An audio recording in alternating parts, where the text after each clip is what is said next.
আসসালামু আলাইকুম ভাইয়া, শুনতেছেন আমাকে?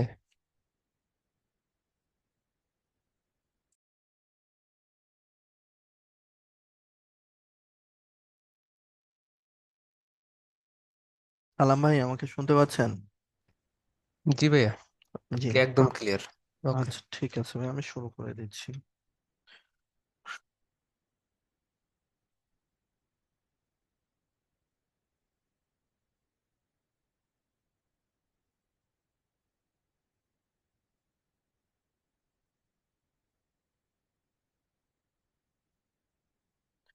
আসসালামু আলাইকুম সবাইকে। 46তম BCS preli full course English literature, topic হচ্ছে modern and post modern. Name of American, Irish, Indian and Bangladeshi writer, notable critics. আজকের ক্লাসে যারা জয়েন করেছেন সবাইকে ধন্যবাদ জানিয়ে আজকের ক্লাসটা শুরু করতে যাচ্ছি। আমি একটা স্ক্রিন শেয়ার করেছি, কাইন্ডলি একটু জানাবেন যে স্ক্রিনটা দেখা যাচ্ছে কিনা এবং ক্লিয়ারলি শোনা যাচ্ছে কিনা।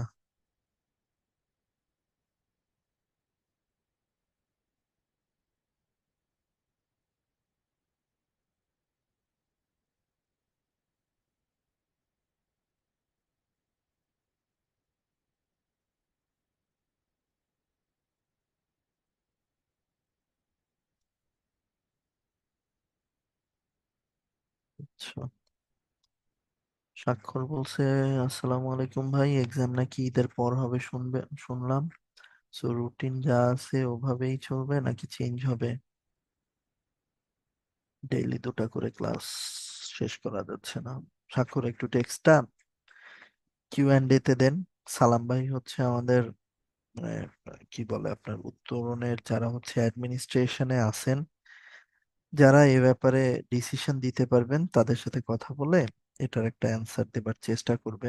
আমিও শুনলাম যে এক্সাম হচ্ছে আপনার ঈদের পরে চলে যাচ্ছে। যদি তাই হয় তাহলে আসলে এত প্রেসার না নিলেও চলে আর কি। সেই হচ্ছে আর কি অবস্থা। শুভ সন্ধ্যা আপু। আমরা তাহলে ক্লাসটা শুরু করি, হ্যাঁ? দুইটা ক্লাস আসলে মানে কি বলে আপনার খুব প্রেসার হয়ে যায় আসলে, এটা তো অবশ্যই সত্য কথা। শেষ করা এবং এই জিনিসগুলা পড়া, মাথায় নেয়া, কিন্তু আসলে করবেনও বা কি। এখন চলে ফেব্রুয়ারি, ধরেন ঈদের পরে যদি নেয় তাও আসলে সময় আছে কয় মাস, 2 মাস। আপনাদের কিন্তু প্রিলির পড়াশোনা দেখা গেছে, যদি এখন আপনাদের ফার্স্ট রিভিশন চলে তাহলে পরীক্ষার আগে মিনিমাম 2বার রিভিশন দিয়ে তারপরে সিটে বসতে হবে আর কি, তা না হলে কনফিডেন্স পাবেন না। সো আসলে খুব বেশি সময়ও নেই, এই টাইমটাই এরকম আসলে। যারা ফার্স্ট টাইম প্রিলি দিচ্ছেন তাদের জন্য মানে সবকিছু আসলে এখন কি বলবো, হজম করাটা খুব টাফ। মানে এত এত পড়াশোনা, এত কিছু হজম করা, ম্যাক্সিমাম জিনিসই তো মুখস্থ করা টাইপের। হজম করাটা টাফ ফার্স্ট টাইম যারা প্রিলি দিচ্ছেন। সেকেন্ড টাইম থেকে দেখবেন যে এগুলা খুব ডাল ভাত হয়ে যাবে। 10 দিন 15 দিন রিভিশন দিয়ে গিয়ে পরীক্ষায় বসলেই দেখবেন যে প্রিলি কোয়ালিফাই করতে পারতেছেন আর কি, প্যাটার্নটা ধরে ফেলতে পারলে। যাই হোক, দেখেন আজকের টপিকটা, দুইটা টপিক আর কি, মডার্ন অ্যান্ড পোস্ট মডার্ন, কিন্তু আসলে পড়াশোনা খুব অল্প। রিজনটা হচ্ছে কি, এখানে পড়লে আপনি প্রচুর নোটেবল রাইটার্স এর লেখা পড়তে পারবেন, কিন্তু অ্যাকচুয়ালি লাগে হচ্ছে 3-4 জনের রাইটিং পড়া আর কি। কারণ প্রশ্ন 3 4 5, ম্যাক্সিমাম ধরেন 10 জন নিয়ে আমরা আলোচনা করতে পারি, এর বেশি লাগে না।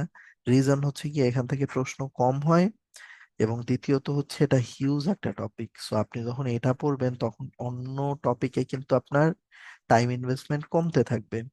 সো একটা টপিক যেখান থেকে প্রশ্ন আসার প্রবাবিলিটি খুবই কম, সেখানে সেই টপিকের পেছনে আপনি অনেক সময় দিচ্ছেন, পরে দেখা গেল সেখান থেকে পরীক্ষায় কোশ্চেনই আসলো না। সো দেখা গেছে যে আলটিমেটলি আপনাদের উপরেও প্রেসার বেশি হয়ে যায়। জান্নাতুল একটা কোশ্চেন করছে যে কোন কোন টপিক থেকে কোশ্চেন বেশি আসে। আমি শুরু থেকে 3টা টপিক আপনাদের বলেছি যে 3টা টপিক থেকে বেশি কোয়েশ্চেন আসে। একটা হচ্ছে রোমান্টিক এজ, একটা হচ্ছে এলিজাবেথান এজ, যেখানে শেক্সপিয়ারের লেখাটা আছে, এলিজাবেথান এজ। এরপরে সব থেকে ইম্পর্টেন্ট হচ্ছে ভিক্টোরিয়ান এজ। এর পরে যদি পড়তে চান তাহলে হচ্ছে দ্য এইজ অফ পোপ। এই চারটা এইজ থেকে সব থেকে বেশি কোয়েশ্চেন আসে। ধরেন 15 মার্কসের ভেতরে 10 মার্কসের উপরে কোয়েশ্চেন এই চারটা টপিক থেকেই আসবে। ওকে, সো মডার্ন এইজে অনেক রাইটার আছে, পড়তে চাইলে তো আসলে পড়ার শেষ নাই, কিন্তু এখান থেকে নোটেবল রাইটার যারা বিসিএস এর জন্য ইম্পর্টেন্ট এদের সংখ্যাটা তুলনামূলক কম। সো ওই অ্যাসেসমেন্টটা মাথায় রেখেই দেখা গেছে আমি ক্লাসে আপনাদের পড়ার পরিমাণটা কমায় দেওয়ার চেষ্টা করব। চলেন আগাই। প্রথমত, টাইম পিরিয়ডটা ইম্পর্টেন্ট, যদিও এখন আর এটা খুব বেশি আসে না। 35 থেকে 41তম বিসিএস পর্যন্ত কোশ্চেন বিশ্লেষণ করলে দেখবেন যে টাইম লাইন থেকে প্রচুর কোশ্চেন আসতো, প্রচুর বলতে কি 2-3টাও প্রশ্ন আসতো। এরপরে এটার সংখ্যাটা একটু কমে গেছে। তারপরও যেহেতু কোশ্চেন প্রিভিয়াসলি আসতো, একটু জেনে নেন যে মডার্ন পিরিয়ডটা শুরু হয়েছে 1901 সালে এবং শেষ হয়েছে 1939 সালে। শুরু হয়েছে কিভাবে? এর আগের এইজটা ছিল ভিক্টোরিয়ান পিরিয়ড। ভিক্টোরিয়ান পিরিয়ডের নামকরণ করা হয়েছিল কুইন ভিক্টোরিয়ার নাম অনুসারে। সো ভিক্টোরিয়ান পিরিয়ডটা শেষ হয়ে গেছে যখন কুইন ভিক্টোরিয়া মারা গেছে, এবং এরপরে ক্ষমতায় আসছে হচ্ছে তার ছেলে এডওয়ার্ড 7। এই যে তার ছবি আছে ডান পাশে, এই ভদ্রলোক ক্ষমতায় আসছে। সেও বেশি দিন বেঁচে ছিল না, মাত্র 10 বছরের জন্য হচ্ছে গিয়া সে শাসন কার্য পরিচালনা করছে, এবং তার স্মরণে এই টাইম লাইনটার নামকরণ করা হয়েছে এডওয়ার্ডিয়ান পিরিয়ড। এই পিরিয়ডটা অনেকে 1914 পর্যন্ত বলে থাকে। কেন 14 পর্যন্ত এটাকে টানে? কারণ 14-এ হচ্ছে গিয়ে ফার্স্ট ওয়ার্ল্ড ওয়ার শুরু হয়, এবং ওয়ার্ল্ড ওয়ারের পরবর্তী টাইম লাইনে যে ধরনের লেখাগুলো পাবলিশ হয়েছে সেগুলোর প্যাটার্ন গুলো আপনারা জানেন যে একটা সোশিও কি বলে পলিটিক্যাল ইনসিডেন্ট হচ্ছে গিয়ে সবসময় রাইটারদের লেখায় একটা বড় ইম্প্যাক্ট ফেলে। সো ফার্স্ট ওয়ার্ল্ড ওয়ার শেষ হওয়ার পরে ইংল্যান্ডেরও যে জিও পলিটিক্যাল পজিশনটা ছিল বিশ্বের কাছে, সেটাও আস্তে আস্তে পরিবর্তন হওয়া শুরু করে। আপনারা জানেন ফার্স্ট ওয়ার্ল্ড ওয়ার পর্যন্ত ইংল্যান্ড হচ্ছে কি বলে পৃথিবীর সব থেকে শক্তিশালী সাম্রাজ্যগুলার একটা ছিল। কিন্তু ফার্স্ট ওয়ার্ল্ড ওয়ারে যদিও তারা মিত্র শক্তিতে ছিল এবং জিতে আসে, কিন্তু এই যুদ্ধের মাধ্যমে নতুন আরেকটা শক্তির এমার্জেন্স হয়, সেটা হচ্ছে আমেরিকা। এর আগে দেখা গেছে আমেরিকা যদিও স্বাধীনতা পেয়ে গেছে 1776-এ, কিন্তু আমেরিকা যে এত বড় একটা এম্পায়ার হিসাবে দাঁড়াইতে পারে, মানে এম্পায়ার বলতে বুঝাচ্ছি যে তারা যে একটা নতুন শক্তি হিসাবে এমার্জ হবে, সেটার অনেক মানে কি বলে সম্ভাবনা দেখা যাচ্ছিল। কিন্তু এই যুদ্ধে যখন দেখা গেছে অটোমান এম্পায়ার একদম কালাপস করলো, জার্মান আহ, যে এম্পায়ার ছিল অ্যাস্ট্রো হ্যাঙ্গেরি এম্পায়ার, এরা যখন দেখা গেছে ডিজলভ হয়ে গেল, রাশিয়ান এম্পায়ার দেখা গেছে 1917-এ গিয়ে আপনার কি বলে লেনিন যখন দেখা গেছে কমিউনিজমের একটা চর্চা শুরু করলো, আলটিমেটলি এই সব কিছু এবং পাশাপাশি জিওগ্রাফিক্যাল লোকেশনের কারণে দেখা গেছে যে আমেরিকা কিছু বেনিফিটস পেয়েছে। আর ফার্স্ট ওয়ার্ল্ড ওয়ারে দেখা গেছে তাদের উপর ডিরেক্ট কোনো আক্রমণ হয় নাই, কিন্তু তারা বোথ পার্টির কাছেই অস্ত্র বিক্রি করছে, এবং এর মাধ্যমে তারা হিউজ প্রফিট করছে। এবং যুদ্ধটা যখন দেখা গেছে মোটামুটি ডিসাইডেড যে কারা জিতবে, তখন তারা সেই যুদ্ধে তাও হচ্ছে প্যাসিভলি আসলে পার্টিসিপেট করছে। সো এই কারণে দেখা গেছে যে 14 পর্যন্ত যে টাইম লাইনটা ছিল প্রথম বিশ্বযুদ্ধের আগ পর্যন্ত, এই সময় সাহিত্য চর্চার প্যাটার্নটা একরকম ছিল। এবং যখন দেখা গেছে জর্জ জর্জ 5 আবার কি বলে রাজা হিসাবে আবির্ভূত হয়েছে এবং সাহিত্য রচনার প্যাটার্নটা পরিবর্তন হয়ে গেছে, তখন মডার্ন পিরিয়ডের সেকেন্ড ফেজ যেটাকে বলা হয়েছে জর্জিয়ান পিরিয়ড, সেই পিরিয়ডটা শুরু হয়েছে। এটার টাইম লাইনটা ছিল 1910 টু 1939। 39-এও একটা ইম্পর্টেন্ট ইনসিডেন্ট ঘটে, সেটা কি সেকেন্ড ওয়ার্ল্ড ওয়ারটা শুরু হয়ে যায়।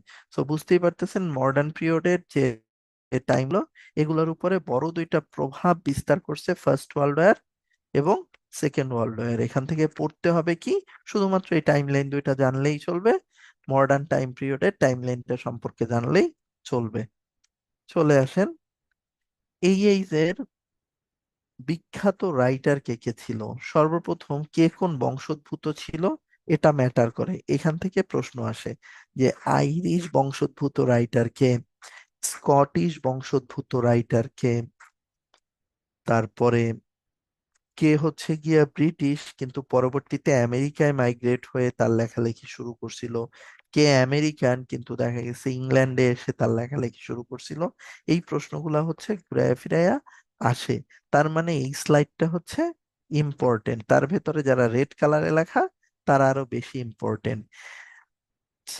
জিবি শ, ইনি হচ্ছেন গিয়ে মডার্ন এজের খুব বিখ্যাত একজন নাট্যকার, এবং ইংরেজি সাহিত্যে তার স্থানটা হচ্ছে শেক্সপিয়ারের পরে সব থেকে প্রসিদ্ধ নাট্যকার হিসেবে। উইলিয়াম বাটলার গেটস, সে হচ্ছে খুব নামকরা একজন কবি ছিলেন।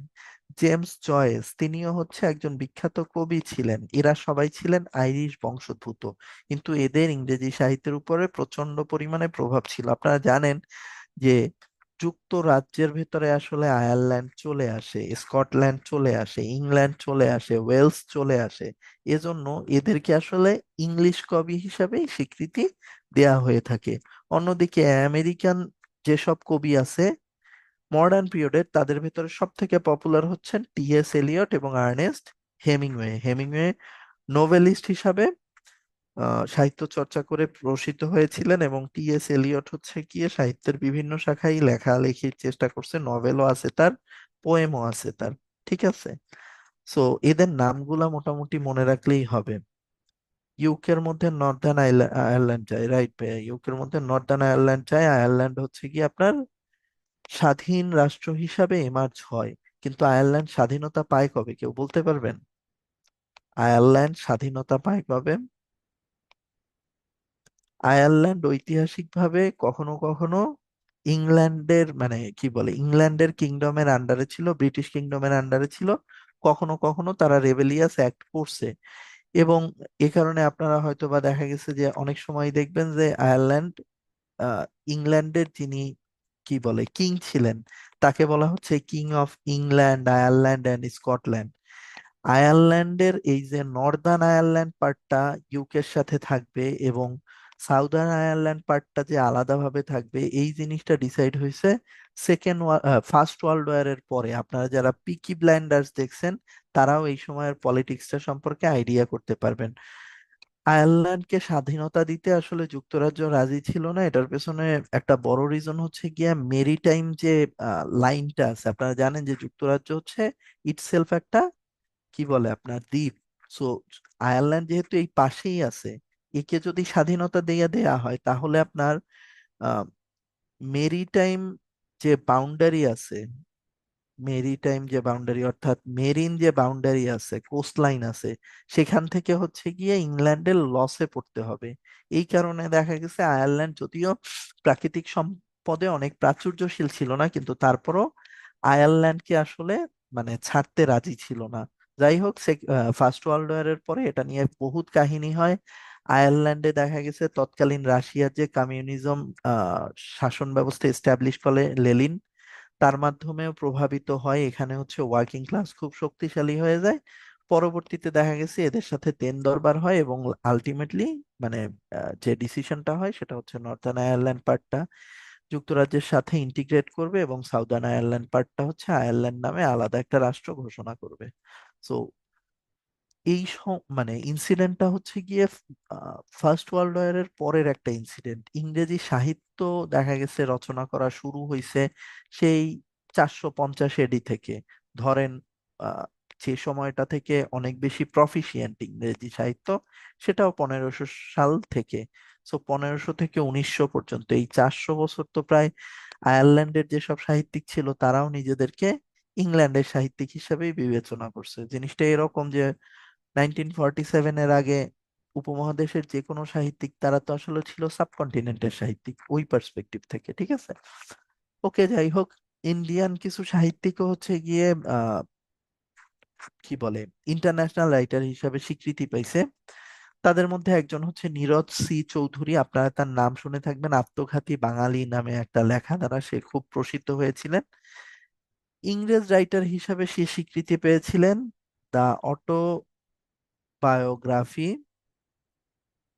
অটোবায়োগ্রাফি না দা অটোগ্রাফ, নাকি না অটোবায়োগ্রাফি ছিল বইটা, অটোবায়োগ্রাফি না দা অটোগ্রাফি না ভাই, দা অটোবায়োগ্রাফি না দা অটোগ্রাফি, দা অটোগ্রাফি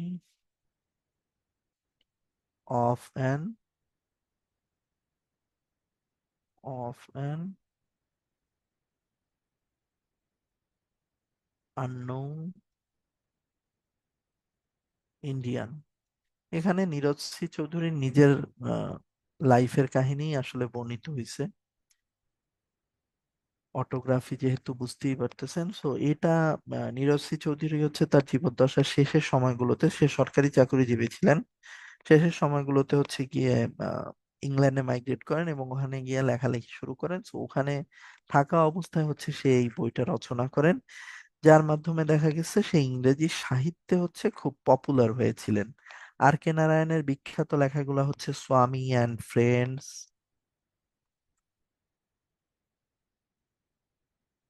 এর ট্রিলজি। এদের লেখা কখনো পরীক্ষায় আসে নাই, তারপরও একজন কি বলে ভারতীয় কিভাবে দেখা গেছে ব্রিটিশ রাইটার হিসেবে সুখ্যাতি পাইলো, সেটা জানার জন্যই আসলে দুইটা লেখার নাম এখানে লেখা। আপনারা এখান থেকে যে জিনিসটা মুখস্থ করবেন সর্বপ্রথম, সেটা হচ্ছে আইরিশ যেসব কবি এবং সাহিত্যিক আছে তাদের নামগুলো মুখস্থ করবেন, আমেরিকান যারা আছে তাদেরটা মুখস্থ করবেন, ইন্ডিয়ান যারা আছে তাদেরটা মুখস্থ করবেন। সেক্ষেত্রে যেটা হবে, বাকি যারা থাকবে তারা হচ্ছে ব্রিটিশ, এটা বুঝতে সুবিধা হবে। ব্রিটিশ যারা আছে সবার নাম আসে না পরীক্ষায়, obviously. Joseph Conrad important, William Somerset মঘাম important, George Orwell important, Rudyard Kipling, H G Wells, John Galsworthy important, Bertrand Russell, Forster, এদের জাস্ট নামটা শিখেন। টি এইচ লরেন্স তো ভেরি ভেরি ইম্পর্টেন্ট। যাই হোক, জাতীয়তা নিয়ে প্রশ্ন আসতে পারে, এজন্য এদের নামগুলা জাস্ট মনে রাখতে হবে কি জন্য। এ ধরনের প্রশ্ন আসতে পারে নিচের কে মডার্ন এজের রাইটার, সেক্ষেত্রে দেখা গেছে এই নামগুলা যদি আপনি জানেন সেক্ষেত্রে অ্যান্সার করতে পারবেন ওই প্রশ্নগুলো। Okay, famous Nobel prize winners of modern age. কেউ কি বলতে পারবেন যে ইংরেজি সাহিত্যে, সরি ইংরেজি সাহিত্যে বলতেছি, প্রথম কত সাল থেকে সাহিত্যে নোবেল দেয়া শুরু করছে? সাহিত্যে প্রথম নোবেল কত সালে?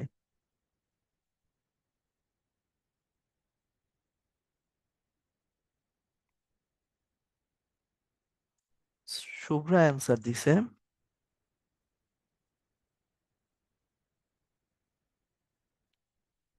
আর কারো কাছে অ্যান্সার নাই? সুখী দিছে। আচ্ছা, যারা অ্যান্সার দিচ্ছেন অ্যান্সার গুলো ঠিক হয়েছে। সো মডার্ন এজটা শুরু হয়েছে 1901 সালে, সাহিত্যে নোবেলও শুরু হয়েছে 1901 সালে।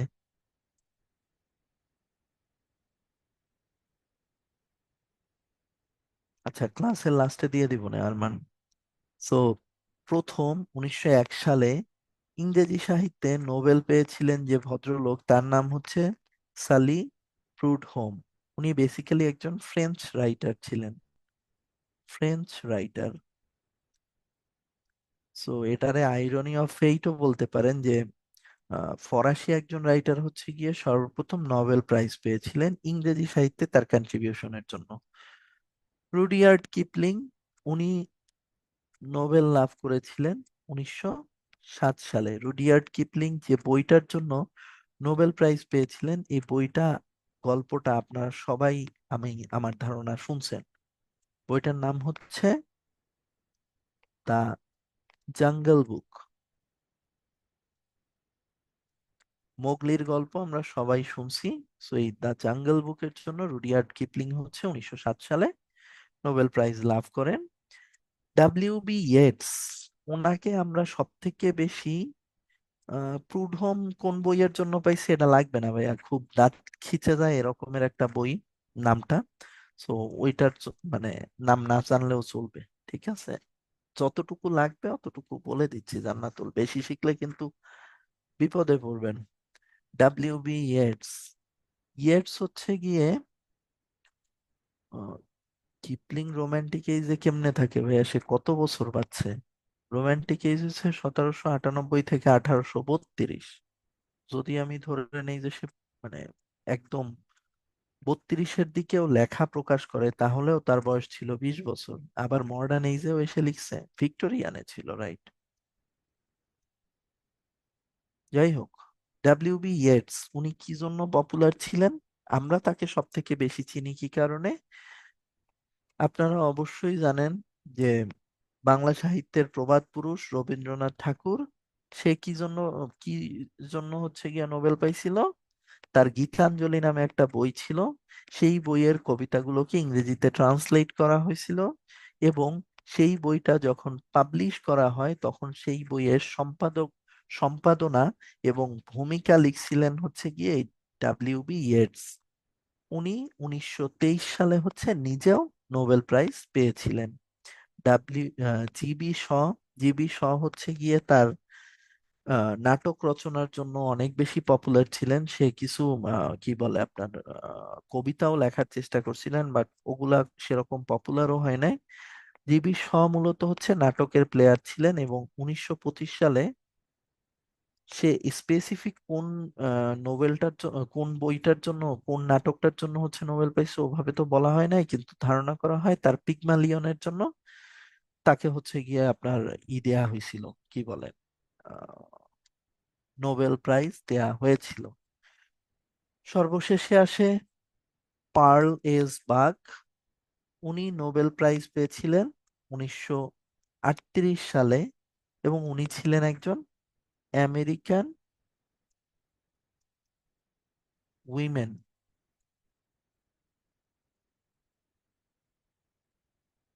পার্থ আমি ক্লাসের লাস্টে করে দিব না। উনি একজন আমেরিকান উইমেন রাইটার ছিলেন, এবং উইমেনদের ভেতরে তিনি সর্বপ্রথম হচ্ছে গিয়ে আপনার সাহিত্যে নোবেল প্রাইজ পেয়েছিলেন। ঠিক আছে। সো এই ডেট গুলা লেখার পেছনে রিজন হচ্ছে কত সালে নোবেল পেয়েছিলেন এ ধরনের প্রশ্ন প্রিভিয়াসলি এসেছিল, এজন্য ডিটেলস যেগুলা আসার মতো আছে মোটামুটি সেগুলা দেয়া হয়েছে। এর বাইরে বার্ট্রান্ড রাসেল কবে নোবেল পেয়েছেন এটাও প্রশ্ন আসতে পারে, যেহেতু রাসেলকেও আসলে সাহিত্যের লোক হিসাবে ইনক্লুড করার চেষ্টা করা হয়েছে, যদিও তিনি দার্শনিক ছিলেন মূলত। যাই হোক, বার্ট্রান্ড রাসেল হচ্ছে গিয়ে 1950-তে নোবেল প্রাইজ পেয়েছিলেন। সো এগুলা জানলেই হবে সাহিত্যের প্রশ্নের জন্য। ভাইয়া দিয়ে দিব নে, আপনারা যারা যারা ড্রাইভের লিংক চাচ্ছেন আমি দিয়ে দিব নে। এই প্রশ্ন অলরেডি 3-4 জন করে ফেলছেন, তো আমি ক্লাসের লাস্টে দিয়ে দিব, এটা নিয়ে টেনশন করেন না। বারবার দেখা গেছে ক্লাসের টপিক থেকে আপনাদের কোশ্চেনের দিকে গিয়ে ডিরেইলড হয়ে যাচ্ছি। হ্যাঁ, নোট দিয়ে দিব ভাইয়া, নোট নিয়ে টেনশন করেন না। নোট আরো যা যা আছে লাগে আপনাদের ম্যাথের নোটও দিয়ে দিব। ঠিক আছে, রিটেনের ম্যাথের নোটও দিয়ে দিব। নোট দিয়ে আমি কি করব বলেন, আমি তো আলাদাভাবে পড়াই না, উত্তরণেই পড়াই। সো আপনাদের নোট দেয়া, আপনাদের ক্যাডার বানানো এটাই আমার দায়িত্ব। হয়তোবা অনেকে মেইল দেন, এজন্য সবাইরে নোট পৌঁছে দিতে পারি না।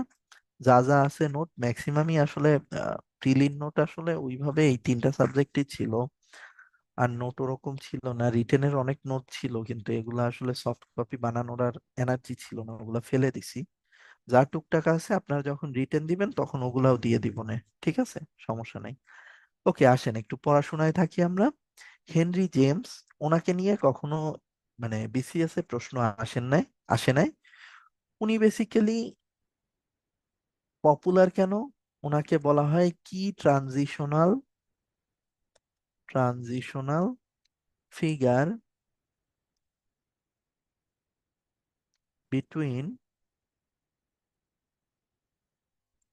Literary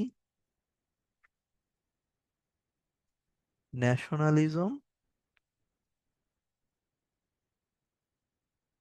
and modernism. অর্থাৎ ন্যাশনালিজমের লেখার যে বৈশিষ্ট্যগুলো এবং মডার্নিজমের লেখার যে বৈশিষ্ট্যগুলো, এই দুইটা জিনিসকে হচ্ছে গিয়ে আলাদা করা হয়েছিল হচ্ছে গিয়ে ওনার লেখার বৈশিষ্ট্যের মাধ্যমে। ঠিক আছে।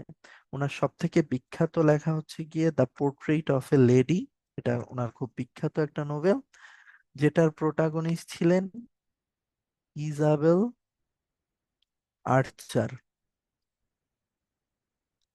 যিনি মূলত একজন ইয়াং আমেরিকান উইমেন থাকে, এবং ওনার আপব্রিঙ্গিং এর পাশাপাশি ওনার কি বলে আপনার ফ্লারিশিং এইজে ওনার যে এক্সপিরিয়েন্স গুলা হয়, ওই জিনিসগুলাকেই হচ্ছে গিয়ে এই নোভেলে পোর্ট্রে করা হয়েছে, অর্থাৎ ওনার লাইফের স্ট্রাগল, ওনার জীবনের প্রেম, এটসেট্রা এটসেট্রা। এটাই হচ্ছে গিয়ে পোর্ট্রেট অফ এ লেডির স্টোরি লাইন। কখনোই যেহেতু হেনরি জেমস থেকে কোশ্চেন আসে না, আপনারা চাইলে ওনাকে স্কিপ করতে পারেন। যদি মন চায় শিখবেন, তাহলে ওনার দুইটা দুইটা লেখা জানলেই হবে: the portrait of a lady, the ambassadors, এটা নন ক্যানারে একবার আসছিল। দ্য অ্যাম্বাসেডর কার লেখা? এর বাইরে দ্য ইউরোপিয়ান, দ্য বস্টোনিয়ান্স, এগুলা চাইলে যারা অনেক শিখতে চাচ্ছেন তারা এই চারটা বইয়ের নাম শিখতে পারেন, যে এই বইগুলার অথর হচ্ছেন হেনরি জেমস। ওকে। ওনার বিখ্যাত পোয়েম গুলার মধ্যে আর ট্রাজেডি অফ হিরোর এবং আ প্যাশনেট পিলগ্রিম, এই দুইটা নাম শিখতে পারেন। রিজন কি? দা প্যাশনেট পিলগ্রিম নামে শেক্সপিয়ারের একটা কবিতা আছে। সো দা প্যাশনেট পিলগ্রিম কবিতাটা আর আ প্যাশনেট পিলগ্রিম, যেহেতু নাম মোটামুটি সিমিলার, এজন্য দেখা গেছে যে এরকম হতে পারে যে প্যাশনেট পিলগ্রিম কার লেখা দিয়ে হয়তো বা দিয়ে বসবে যে হেনরি জেমস অপশন, মিসলিড করার জন্য। সো ওই কারণে আ প্যাশনেট পিলগ্রিম এটা যে হচ্ছে হেনরি জেমসের লেখা, এই একটা কবিতার নাম চাইলে শিখতে পারেন।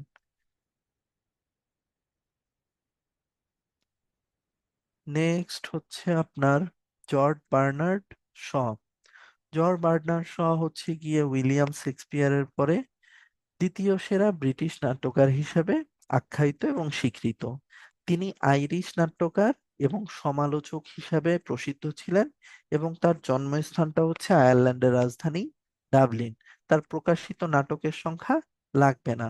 তার টাইটেলটা ভেরি ভেরি ইম্পর্টেন্ট। তাকে বলা হয় father of modern English literature.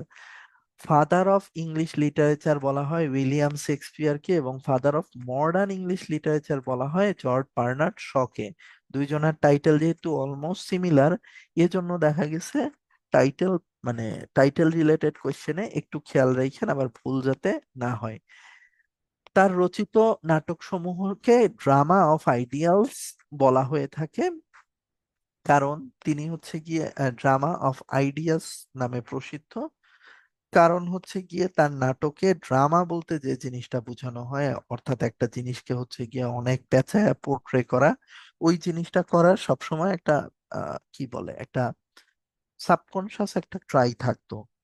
তিনি প্রথম ব্যক্তি যিনি একই সাথে নোবেল পায় এবং একাডেমি অ্যাওয়ার্ড পায়। একাডেমি অ্যাওয়ার্ড পায় তার যে বিখ্যাত নাটক আছে পিগমালিয়ন, এই পিগমালিয়ন দিয়ে মুভি বানানো হয়, এবং ওই মুভির হচ্ছে গিয়ে আপনার চিত্রগ্রাহক হিসাবে, চিত্রগ্রাহক বলে না, কাহিনীকার বলে, কাহিনীকার হিসাবে হচ্ছে গিয়ে তিনি অস্কার পেয়েছিলেন। আচ্ছা, এই তো এখানেই লেখা ছিল পিগমালিয়ন নাটকের জন্য 1925 সালে হচ্ছে উনি নোবেল পেয়েছিলেন। সো ওনার ক্ষেত্রে কি কি মনে রাখতে হবে? ওনার টাইটেলটা ইম্পর্টেন্ট, কবে নোবেল পেয়েছেন এটা ইম্পর্টেন্ট। ভাইয়া, ইংলিশ লিটারেচারে স্লাইড পড়াও লাগবে না, আপনি স্লাইড পড়েন না, আপনি হচ্ছে ওই যে একটা নোট শেয়ার করছি আমি, ওই নোটটা পড়েন তাহলেই হবে। স্লাইড পড়লে অনেক বেশি পড়তে হবে। ওকে। সো তার, হ্যাঁ, এই অভ্যাসটা তো খুব বাজে অভ্যাস। এই জান্নাতুলের প্রশ্নটা আপনাদের সাথে শেয়ার করি, এই অভ্যাস আমারও ছিল। ভাইয়া, আমার একটা সমস্যা যে কিছু পড়তে গেলে মনে হয় সব পড়ি, মনে হয় যদি এক্সামে এসে যায় সব পড়ে আবার মনেও থাকে না। আপনাদের মানে ক্লাসটা যেহেতু ছোট, এজন্য হচ্ছে একটা গল্প বলি 2 মিনিট সময় নিয়ে। আপনারা যখন বিসিএস এর রিটেনের প্রশ্ন দেখবেন, দেখবেন যে বাংলাদেশ এই টপিকটায় একটা প্রশ্ন আছে। প্রশ্নটা হচ্ছে উম 1947 থেকে 1971 পর্যন্ত ইতিহাসের গুরুত্বপূর্ণ যে বিষয়াদি সেই জিনিসগুলোর হচ্ছে বর্ণনা করুন, এরকম একটা রিটেন প্রশ্ন সবসময় বাংলাদেশে আসে। লাস্ট রিটেন গেল কত, 45, হ্যাঁ 45-এও দেখলাম এই প্রশ্নটা আসছে, এই প্রশ্নটার নাম্বার হচ্ছে 20। সো আমার ফার্স্ট বিসিএস রিটেন ছিল 38। ওই রিটেনে আমি এই প্রশ্নটা যখন অ্যান্সার করতে গেছি, আমি কিন্তু বাসার থেকে প্রিপেয়ার হয়ে গেছি যে প্রত্যেকটা 20 মার্কসের প্রশ্নের জন্য রিটেনে আপনি সময় পাবেন 24 মিনিট। তো আমি বাসার থেকে ফিক্স করে গেছি যে 24 মিনিটের মধ্যে নো ম্যাটার হোয়াট আমি যে কোনো কোশ্চেন অ্যান্সার করে ছেড়ে দিব।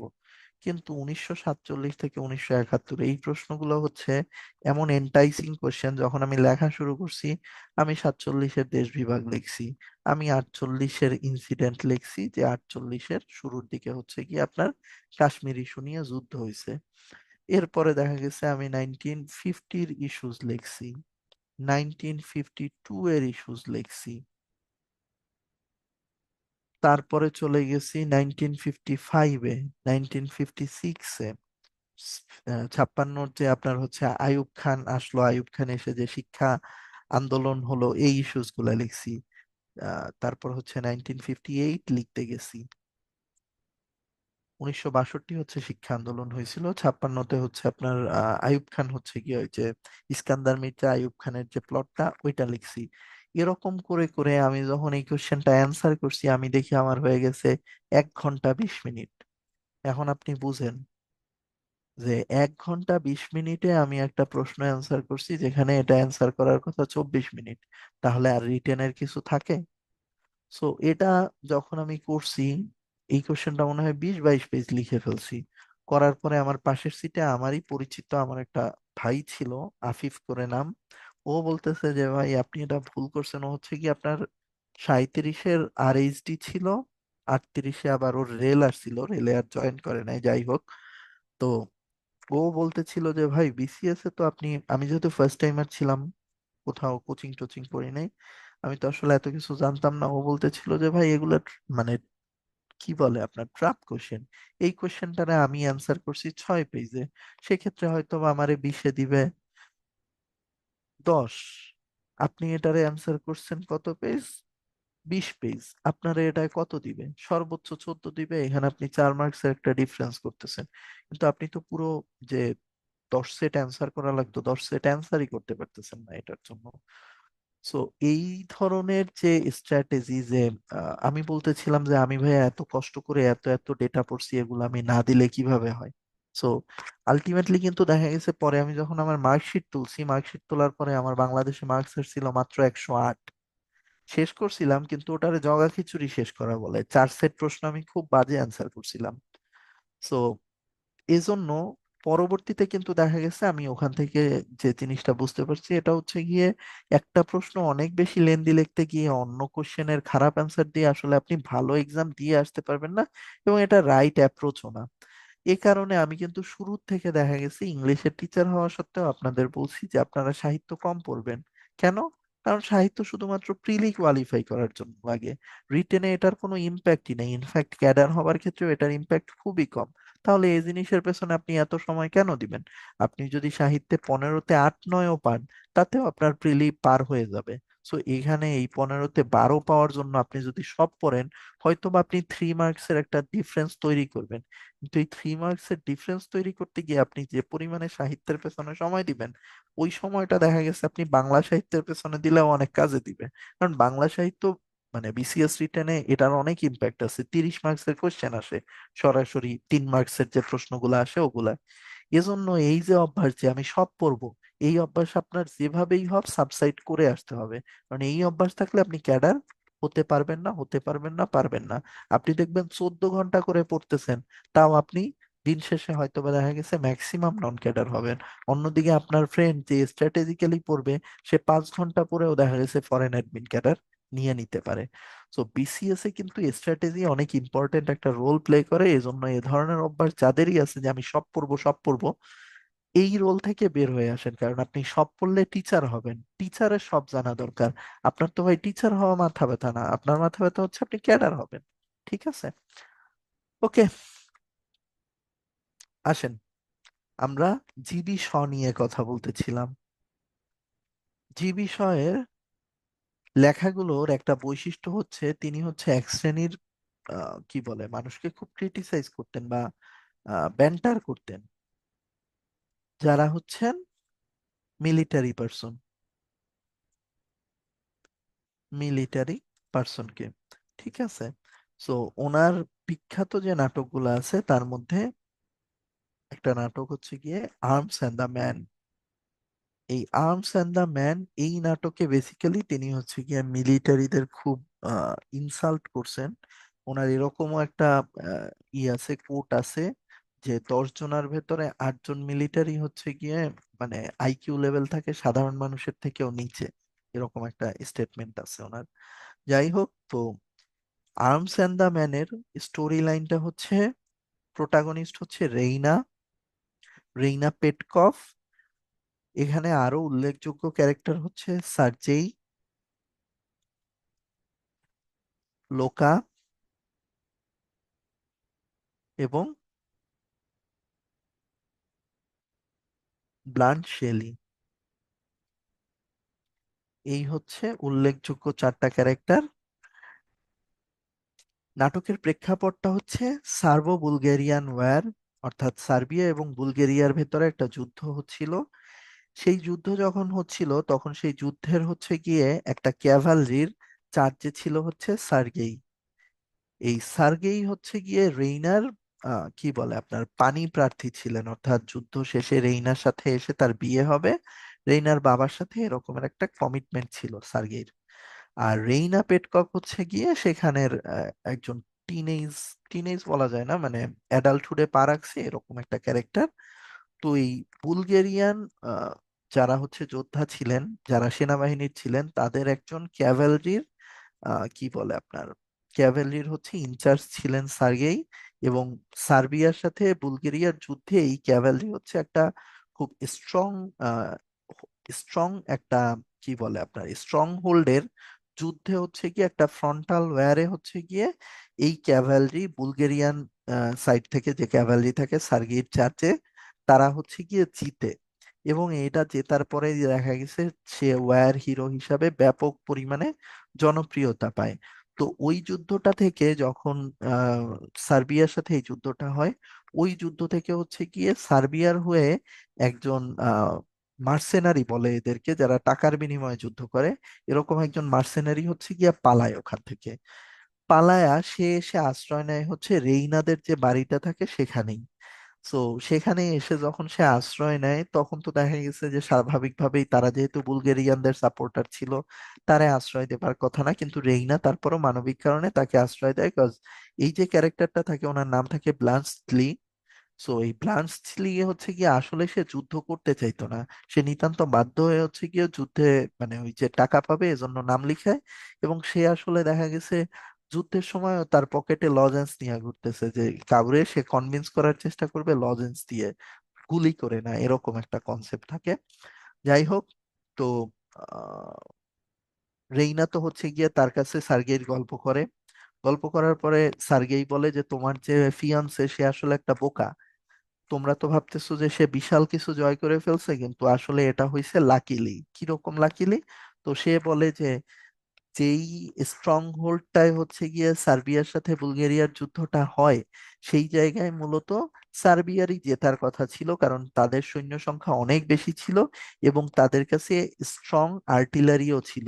কিন্তু দুর্ভাগ্যজনকভাবে সেটার প্লেসমেন্ট যেভাবে হওয়ার কথা বা কমান্ডারের যে কমান্ডটা যে সময় আসার কথা, এগুলার মিসম্যানেজমেন্টের কারণে বুলগেরিয়ানরা মানে হঠাৎ করে যে আক্রমণটা করে ওইটায় তালগোল পাকায় ফেলে সার্বিয়ানরা। কিন্তু অ্যাকচুয়ালি যদি তাদের যেরকম প্ল্যান ছিল সেরকম করতো, তাহলে বুলগেরিয়ানরা যে স্বল্প সংখ্যক সৈন্য নিয়ে ক্যাভালরি চার্জ করছিল তাতে তাদের মারা যাওয়ার কথা ছিল আসলে। সো যাই হোক, আলটিমেটলি দেখেন সবগুলা গল্পের পেছনে লাইন কি? লাইন হচ্ছে মিলিটারিরা যে তাদের যে সাকসেস স্টোরি গুলা সেগুলারে সে ফুটাইল হিসাবে উল্লেখ করার চেষ্টা করতেছে। তো যাই হোক, এই যে ব্লান্সলিকে যে রেইনা আশ্রয় দিছিল এই জিনিসটা হচ্ছে গিয়া লুকা সন্দেহ করে। এবং পরবর্তীতে এই যুদ্ধ থেকে যখন হচ্ছে গিয়া সার্গেই ফিরে আসে, আসার পরে দেখা গেছে লুকার সাথে আবার সার্গেইর একটা অবৈধ সম্পর্ক থাকে এবং লুকা সবসময় চায় যে সে যে সার্ভেন্ট সেই ক্লাস থেকে যাতে উপরের দিকে উঠে আসতে পারে। কিন্তু সার্গেই তার সাথে অ্যাফেয়ারে লিপ্ত থাকলেও তাকে আসলে স্ত্রী হিসাবে কি বলে আপনার যে মর্যাদাটা দেওয়া উচিত ওই মর্যাদাটা কখনো দিতে রাজি ছিল না। যাই হোক, পরবর্তীতে যুদ্ধ শেষে যখন সার্গেই আসে, রেইনার বাবার সাথে আবার যুদ্ধ নিয়ে কথা হয়, ওই সময় হচ্ছে গিয়ে ব্লান্টসলি, যাকে যুদ্ধের সময় আশ্রয় দেওয়া হয়, তাকে একটা ক্লক পরিহিত মানে কি বলে পরিধান করার জন্য দেয়া হয়েছিল রেইনার বাবার। ওইটা ফেরত দিতে সে যখন আসে তখন দেখা গেছে আবার ওই ব্লাডস্লির সাথে রেইনার দেখা হয়। রেইনা উপলব্ধি করতে পারে যে সে আসলে তার ফিয়ান্সেকে না, ব্লাডস্লিকে ভালোবাসে। এবং আহ, সে যে যুদ্ধের সময় আশ্রয় দিছিল তাকে, এই জিনিসটা যখন দেখা গেছে সার্গেইর কাছে ফ্ল্যাশ হয়, তখন সার্গেইও হচ্ছে গিয়া বুঝতে পারে যে রেইনার সাথে আসলে ব্লাডস্লিরই মিলন হওয়া উচিত, এবং সেও তার ভুল বুঝতে পেরে পরবর্তীতে হচ্ছে গিয়ে লুকাকে অ্যাকসেপ্ট করে। এবং আলটিমেটলি দুইটা কাপলেরই হচ্ছে গিয়ে একটা হ্যাপি এন্ডিং দেখানো হয়েছে নাটকে। সো এই ছিল আর্মস অ্যান্ড দ্য ম্যানের গল্প। এখান থেকে ক্যারেক্টার গুলা পরীক্ষার জন্য ইম্পর্টেন্ট, সো ক্যারেক্টার গুলা মনে রাখতে পারেন। নেক্সট যেটা ইম্পর্টেন্ট প্লে সেটা হচ্ছে গিয়ে সিজার অ্যান্ড ক্লিওপ্যাট্রা। আপনারা অ্যান্টনি অ্যান্ড ক্লিওপ্যাট্রা নামেও একটা নাটকের নাম শুনে থাকবেন, যেটা উইলিয়াম শেক্সপিয়ারের লেখা। অ্যান্টোনিয়ান ক্লিওপ্যাট্রার গল্পের সাথে সিজার অ্যান্ড ক্লিওপ্যাট্রার স্টোরি লাইনের কিছু সিমিলারিটি আছে, কারণ ক্লিওপ্যাট্রা যে ক্যারেক্টারটা তিনি হচ্ছেন গিয়ে মিশরের রানী ছিলেন, ক্লিওপ্যাট্রা সেভেন বলা হতো ওনাকে। উনি হচ্ছেন গিয়ে এই যে আহ, আহ, দেখা গেছে রোমান এম্পায়ারের করদ্রাষ্ট্র হওয়া সত্ত্বেও এত ক্ষমতাশালী হয়ে উঠেছিলেন, এটার পেছনে কিছু প্রবাদ পুরুষের হচ্ছে গিয়া ভূমিকা ছিল, যার মধ্যে জুলিয়াস সিজার একজন, মার্ক অ্যান্টোনিও একজন। জুলিয়াস সিজার ছিলেন সর্বপ্রথম, মানে সর্বপ্রথম বলতে ক্লিওপ্যাট্রার প্রথমত বিয়ে হয়েছিল মিশরীয় রাজাদের তৎকালীন যে ট্রেডিশন সেই অনুসারে তার ভাইয়ের সাথে। কিন্তু তার ভাই হচ্ছে গিয়ে মারা যায়, অনেকে বলে ক্লিওপ্যাট্রা নিজেই তাকে মারাইছিল। সেটা যেই হোক, ক্লিওপ্যাট্রা হচ্ছে গিয়ে তার ভাইয়ের মৃত্যুর পরে হচ্ছে গিয়ে মিশরের রানী হিসাবে এমার্জ হয়। এবং পরবর্তীতে যখন দেখা গেছে রোমানরা আপনার আহ, রোমানরা হচ্ছে গিয়ে আপনার মিশরকে যখন ইনভেড করে, মিশরকে আসলে ইনভেড করে রোমানরা বলতে কি, আপনারা এর নাম শুনে থাকবেন, Alexander the great. Alexander the গ্রেটেরই একজন সেনাবাহিনীর অফিসার ছিলেন, জেনারেল ছিলেন টলেমি। এই টলেমি হচ্ছে সর্বপ্রথম মিশর জয় করেন, এবং মিশর জয় করার পরে হচ্ছে গিয়ে রোমান এম্পায়ারের ভেতরে এর একটা করদ রাষ্ট্রের মর্যাদা দেওয়া হয়। সো জুলিয়াস সিজার আবার যখন দেখা গেছে আহ, রোমান সম্রাট হিসাবে এমার্জ হয়, তখন হচ্ছে গিয়ে ক্লিওপ্যাট্রা তার যাতে তার রাজ্যের যাতে অবস্থানটা সুদৃঢ় হয়, এজন্য রোমানদের সাথে যখন আলাপচারিতা বাড়ানো শুরু করে, তখন জুলিয়াস সিজারের নজরে আসেন এবং তাদের ভেতর একটা অ্যাফেয়ার হয়। এই অ্যাফেয়ার থেকে ক্লিওপ্যাট্রার একটা সন্তানও হয়। কিন্তু সেই সন্তানকে পরবর্তীতে হচ্ছে গিয়ে, মানে ক্লিওপ্যাট্রা প্রত্যাশা করছিল যে তাকে হচ্ছে গিয়ে রোমান কি বলে রোমান যে সাকসেসর যে লাইনটা থাকে সেই লাইনে ইনক্লুড করা হবে, অর্থাৎ সিজারের মৃত্যুর পরে সে হবে রোমান সম্রাট, এরকমের একটা স্বীকৃতি জুলিয়াস সিজার দিবে। কিন্তু জুলিয়াস সিজার সেটা করে না, সে হচ্ছে গিয়ে তার ভাইয়ের যে সন্তান থাকে তার কি বলে নেফিউকে হচ্ছে গিয়ে তার পরবর্তী রাজা হিসাবে ইলেক্ট করে রেখে যায়। এই যে টাইম লাইনটার গল্পটা আপনাদের বললাম, যে ক্লিওপ্যাট্রার সাথে তার অ্যাফেয়ার হওয়া, তাদের বাচ্চা হওয়া কিন্তু বাচ্চার স্বীকৃতি না দেয়া, পরবর্তীতে দেখা গেছে তার নেফিউকে স্বীকৃতি দিয়ে রেখে যাওয়া, এই জিনিসটাই হচ্ছে গিয়ে আপনার এই টোটাল স্টোরি লাইনে। হ্যাঁ ভাইয়া, আলেকজান্ডার তো মেসিডোনিয়ার ছিল, বেসিক্যালি গ্রিসেরও না, মেসিডোনিয়ার ছিল। তো মেসিডোনিয়ায় তিনি থাকা মানে সময় হচ্ছে গিয়ে সে গ্রিস হচ্ছে গিয়ে দখল করে, দখল করতে করতে ইন্ডিয়া পর্যন্ত আসে, পার্সিয়া দখল করে নেয়। রাজা পুরুর সাথে তার একটা যুদ্ধ হয়, এবং সেই যুদ্ধের পরে যখন সে মারা যায়, মারা যাওয়ার পরে তার যে কি বলে সেনাবাহিনী ছিল, ওই সেনাবাহিনীরই একজন অফিসার থাকেন টলেমি। এই টলেমি আবার ছিল হচ্ছে গিয়ে রোমান বংশোদ্ভূত। সে হচ্ছে গিয়ে পরবর্তীতে আপনার গিয়ে রোমান এম্পায়ারের এস্টাবলিশমেন্টের ভেতরে নিজেকে ইনক্লুড করে এবং মিশর জয় করে। ঠিক আছে, টলেমিয়ান এইজ নামে এইজও বলে একটা, আপনারা শুনে থাকবেন হয়তোবা। যাই হোক, সো এই হচ্ছে গিয়ে সিজার অ্যান্ড ক্লিওপ্যাট্রার গল্প। Man and superman, man and সুপারম্যানের ক্যারেক্টার গুলো ইম্পর্টেন্ট। ম্যান অ্যান্ড সুপারম্যানের কি বলে আপনার প্রোটাগনিস্ট হচ্ছে গিয়ে অ্যান হোয়াইটফিল্ড। এই অ্যান হোয়াইটফিল্ড হচ্ছে গিয়ে এই গল্পের নায়িকা। তার বাবা হচ্ছে যখন মারা যায়, তখন হচ্ছে গিয়ে তিনি দুজনার এমন ভাবে উইল করে যায় যে সে হচ্ছে গিয়ে তার মেয়ে হচ্ছে গিয়ে দুইজনার একজনকে বিয়ে করতে পারবে, এরকমের একটা প্লট লাইন সেট করে যায়। যার একজনের নাম হচ্ছে রয়বাক রামস্টেন, যিনি একজন সিভিল সার্ভেন্ট থাকেন, আরেকজন হচ্ছে থাকেন জ্যাক টার্নার। জ্যাক টার্নার থাকে হচ্ছে কি, আপনারা ডন হুয়ানের নাম শুনছেন, ডন হুয়ানের যেসব ক্যারেক্টারিস্টিক্স থাকে ওই রকমই আসলে প্লে বয় টাইপের একটা ক্যারেক্টার থাকে জ্যাক টার্নার, কিন্তু খুব অ্যাপেলিং পার্সোনালিটি থাকে। সো আলটিমেটলি অ্যান হোয়াইটল্যান্ডের সাথে এই জ্যাক টার্নারেরই বিয়ে হয়, কিভাবে হয়, কি কি স্টোরি লাইনের ঘটনা ছিল ওইটার উপরে বেস করেই হচ্ছে গিয়ে এই প্লেটা, ম্যান অ্যান্ড সুপারম্যান। পিগমালিয়ন, জি বিষয়ের সব থেকে বিখ্যাত নাটকগুলোর একটা হচ্ছে পিগমালিয়ন, যার গল্প হচ্ছে এলিজা ডুলিটেলকে ঘিরে। এলিজা ডুলিটেল হচ্ছেন হচ্ছে গিয়ে একজন ফুল বিক্রেতা থাকেন, এবং তার ভয়েসটা হচ্ছে গিয়ে অনেক বেশি কর্কশ থাকে। সো মিস্টার হিগিন্স নামে একটা ক্যারেক্টার আসে গল্পে, যিনি হচ্ছেন গিয়ে আপনার ওনাকে, ওনার টাইটেলটা আমি ভুলে গেছি, মানে এদেরকে এরা হচ্ছে গিয়ে আপনার, হ্যাঁ মনে পড়ছে, ফনেটিক্স নিয়ে কাজ করে। এবং মিস্টার হিগিন্স হচ্ছে গিয়ে আরেকটা ক্যারেক্টার থাকে কর্নেল পিকারিং। পিকারিং এর সাথে একটা বাজি ধরে যে এলিজাকে তো কোনোভাবেই মনে হয় না যে সে হচ্ছে গিয়ে আপনার খুব অ্যাপিলিং কোনো লেডি। সো হিগিন্স বলে যে আমি 1 মাস এলিজাকে প্রশিক্ষণ করাবো, এবং তাকে হচ্ছে গিয়ে এই যে আহ, কি বলে ডাচেসদের যে ধরনের বৈশিষ্ট্য থাকে সেই বৈশিষ্ট্যগুলো তার ভেতরে ইনজেক্ট করাই দিব।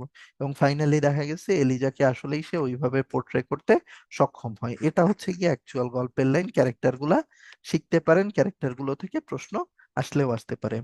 ডক্টর ডিলেমা হচ্ছে গিয়ে একজন ডক্টর, ডক্টরটার নাম থাকে হচ্ছে ডক্টর রিজন। ডক্টর রিজন, এই রিজন হচ্ছে গিয়ে টিউবারকিউলোসিস এর কিওর খুঁজে পায়। এই কিওর খুঁজে পাওয়ার পরে রিজন, তার সহকারী থাকে রেড পেনি, আর এখানে যে ভিলেন ক্যারেক্টারটা থাকে ডক্টর কিউলেন, এদেরকে ঘিরে ডক্টরের যে ডিলেমাটা তৈরি হয় সেটাই হচ্ছে এই নাটকের স্টোরি লাইন। অর্থাৎ সে টিউবারকিউলোসিসের একটা কিওর খুঁজে পায়, কিন্তু প্রবলেমটা হচ্ছে কি এই কিওরটা সে সবাইকে অফারও করতে পারবে না। সো এই যে দেখা গেছে যে সে একটা কিওর খুঁজে পাইছে কিন্তু সবাইকে দিতে পারতেছে না, সিলেক্টিভ কিছু মানুষেরই জীবন সে বাঁচাইতে পারতেছে, এইটা নিয়ে তার মনের ভেতরে হচ্ছে কি একটা দ্বন্দ্ব তৈরি হয়। এটাই হচ্ছে গিয়ে নাটকটার নাম ওখান থেকেই চুজ করা হয়েছে, ডক্টরস ডিলেমা। তো এগুলা হচ্ছে গিয়ে আপনার জি বিষয়ের সেই নাটকগুলো যেখান থেকে প্রশ্ন আসতে পারে। ঠিক আছে, ও ক্যারেক্টার আসতে পারে আর কি, যেগুলো শেখা প্রয়োজন। জোসেফ কনরাড, জোসেফ কনরাড হচ্ছে গিয়ে ইউক্রেনের সম্ভ্রান্ত এক পোলিশ পরিবারে জন্মগ্রহণ করে। ওকে, সো ওনার সব থেকে বিখ্যাত যে নোবেলটা সেটা হচ্ছে দ্য হার্ট অফ ডার্কনেস। ওনার দিয়ে কখনো বিসিএস এ প্রশ্ন আসে নাই, সো কেউ চাইলে বাদ দিয়ে দিতে পারেন, ওনার থেকে কখনো প্রশ্ন আসে নাই। দ্য হার্ট অফ ডার্কনেস এর স্টোরি লাইনটা হচ্ছে, মার্লো করে একজন নাবিক থাকেন, তিনি হচ্ছে গিয়ে কঙ্গো রিভার ধরে আফ্রিকায় যায়, এবং ওখানে সে বেসিক্যালি খোঁজ করতে যায় কার্ডস করে একটা ক্যারেক্টারের। এই যে মার্লো কার্ডসকে খুঁজে পাওয়া, সেখানে যে যে ইনসিডেন্ট গুলোর শিকার হওয়া, আফ্রিকানরা কি জন্য দেখা গেছে ইউরোপিয়ান সেটলারদের পছন্দ করে না, ইউরোপিয়ান পলিশরা হচ্ছে ভাইয়া পোল্যান্ডের, অরিজিনটা হচ্ছে পোল্যান্ডের, ওখান থেকে পলিশ আসছে। শিউলি তো too much obsessed with police, হ্যাঁ, শিউলি বলতেছে ভাইয়া পুলিশ কি পুলিশ। আচ্ছা, তো মার্লোর কার্ডসকে খুঁজে বের করা কঙ্গো রিভার ধরে যে জার্নিটা থাকে, ওই জার্নিটারই গল্পটা হচ্ছে গিয়ে দ্য হার্ট অফ ডার্কনেস। এখানে দেখা গেছে এই যে সেটলারদের যেভাবে দেখা গেছে আফ্রিকানদের প্রতি অত্যাচার করা হয়, সেটলাররা যেভাবে করে, ওই গল্পগুলাও হচ্ছে এখানে উঠে আসছে। একটা সেকেন্ড একটু ব্রেক দিবেন, একটা মিনিট, হ্যাঁ একটা ফোন আসছে।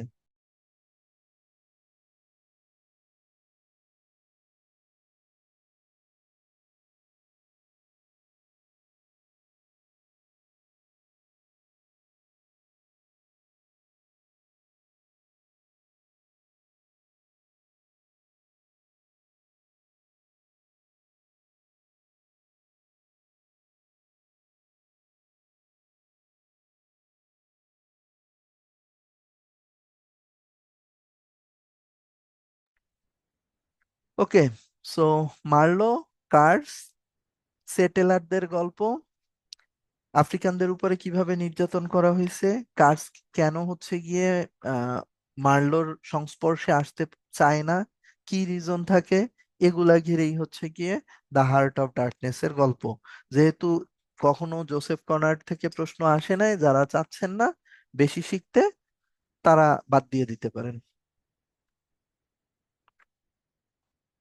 William Butler Yeats, W B Yeats, উনি বেসিক্যালি একজন আইরিশ কবি ছিলেন, পাশাপাশি নাট্যকারও ছিলেন। ওই সময়ের কন্টেম্পোরারি টাইমের ইংরেজি সাহিত্যের খুবই প্রভাবশালী একজন ব্যক্তিত্ব হচ্ছে উইলিয়াম বাটলার ইয়েটস। ওনার বিখ্যাত যে পোয়েম গুলা, তার মধ্যে সব থেকে বিখ্যাত একটা পোয়েম হচ্ছে সেইলিং টু বাইজেন্টিয়াম। তো সেইলিং টু বাইজেন্টিয়ামের গল্পটা হচ্ছে গিয়ে মানুষের দেখা গেছে যে কি বলে, মৃত্যু হয়ে গেলেও তার যে মানে থাকে, গুণগুলা থাকে, সে যে সেই জিনিসগুলা হচ্ছে গিয়ে যাতে মানে অন্যান্য যেসব সৃষ্টি আছে তারা যাতে তার গুণটা হচ্ছে গিয়ে এনজয় করতে পারে, পাশাপাশি সেও যাতে পৃথিবীর সৌন্দর্য এনজয় করতে পারে, এই রিলেটেড গল্প। মানে স্টোরি লাইনটা কিরকম, লেখক এখানে বলছে যে তার মৃত্যু হয়ে গেলে পরেও তার আত্মা যাতে হচ্ছে গিয়ে একটা পাখির ভেতরে মানে পাখির ভেতরে পজেসড হয়ে যায়, এবং সে যাতে হচ্ছে গিয়ে বাইজেন্টিয়ামের যে রাজার প্রাসাদ আছে সেখানে গিয়ে আশ্রয় নিতে পারে এবং প্রকৃতির নিসর্গ সৌন্দর্য উপভোগ করতে পারে। এটা হচ্ছে গিয়ে এই পোয়েমের স্টোরি লাইন। যেগুলো মানে পোয়েম প্রশ্ন আসতে পারে সেটা হচ্ছে লেডা অ্যান্ড সোয়ান খুব বিখ্যাত, সেলিং টু বাইজেন্টিয়াম বিখ্যাত, কোল পার্কস অফ ইনিসফ্রি নামে একটা লেখা আছে ওনার, এই যে দ্য ওয়াইল্ড সোয়ানস অ্যাট কোল, হ্যাঁ এটা ইম্পর্টেন্ট। নো সেকেন্ড ট্রয়, এটা প্রিভিয়াস ইয়ারের প্রশ্ন, নো সেকেন্ড ট্রয় প্রিভিয়াস ইয়ারের প্রশ্ন।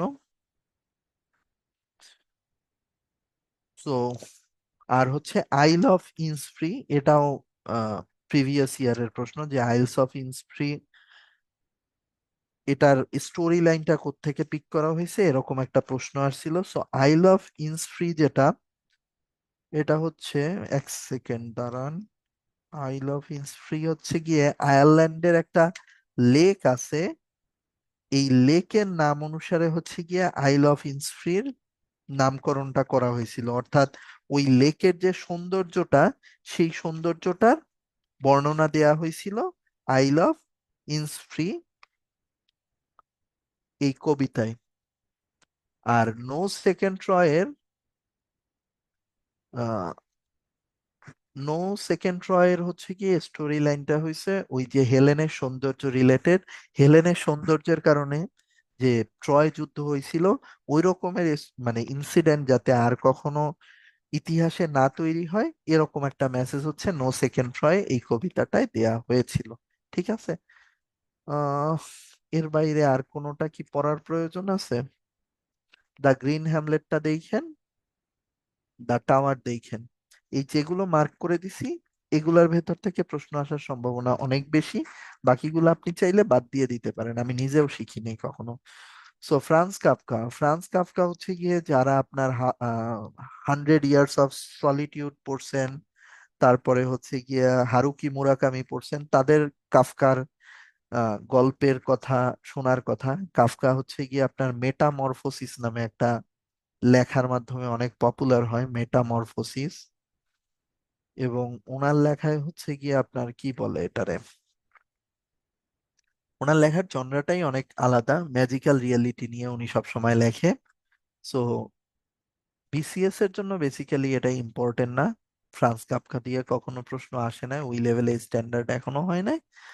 যদি খুব শিখতে মন চায় তাহলে মেটামরফোসিস এই একটা শিখলেই চলবে। মেটামরফোসিসের গল্পটা এরকম যে একজন মানুষ সে হচ্ছে গিয়ে খারাপ কাজ করতে করতে সবসময় ভাবতে থাকে যে সে একটা আরশোলাতে পরিণত হচ্ছে।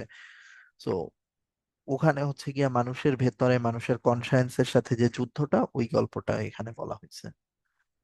জুল ভার্নের নামও আপনাদের শোনার কথা, basically 20,000 leagues under the sea, উনি সায়েন্স ফিকশন লিখে পপুলার হয়েছিল, এবং journey to the centre of the আর্থ এগুলা নিয়ে পরবর্তীতে অ্যানিমেশন মুভিও হয়েছে, হলিউডে খুব পপুলার পপুলার। সো এই দুইটা শিখলেই চলবে, জুল ভার্নের around the world in 80 years, এগুলা বিসিএস এ প্রশ্ন আসে না কখনো ওনারা দিয়ে। জুল ভার্ন হচ্ছে অ্যাডভেঞ্চার নিয়ে লিখতো এবং সায়েন্স ফিকশন নিয়ে লিখতো, তার টাইম লাইনের তুলনায় অনেক মানে অ্যাডভান্স লেখালেখি তার লেখায় পাওয়া যায়। বিসিএস এর জন্য অত ইম্পর্টেন্ট না। হেনরিক ইবসেন, হেনরিক ইবসেনের হচ্ছে আসলে একটা লেখাই আসবে, আর ডলস হাউস নামে তার একটা নাটক আছে। ডলস হাউসের প্লে রাইটার হচ্ছে হেনরিক ইবসেন, এটুকু জানলেই চলবে।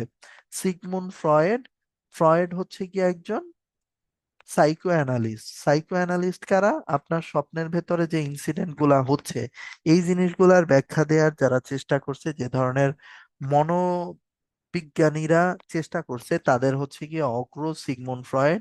উনি হচ্ছে গিয়ে মনোবিজ্ঞানের বিভিন্ন থিওরি দিছে এবং এই কারণে উনি অনেক বেশি পপুলার। এবং উনি হচ্ছে গিয়ে যে কোনো সম্পর্কের ভেতরে মানে সেক্সের যে ইম্পর্টেন্সটা, এটারে অনেক বেশি হচ্ছে মুখ্য হিসেবে উল্লেখ করছে। ইনফ্যাক্ট মানে বর্তমানে প্রেমকেও হচ্ছে দুইটা ক্যাটাগরিতে ক্যাটাগরাইজ করা হয়েছে। একটা হচ্ছে গিয়ে ফ্রয়েডিয়ান, আরেকটা কি, আরেকটার নাম তো ভুলে গেলাম।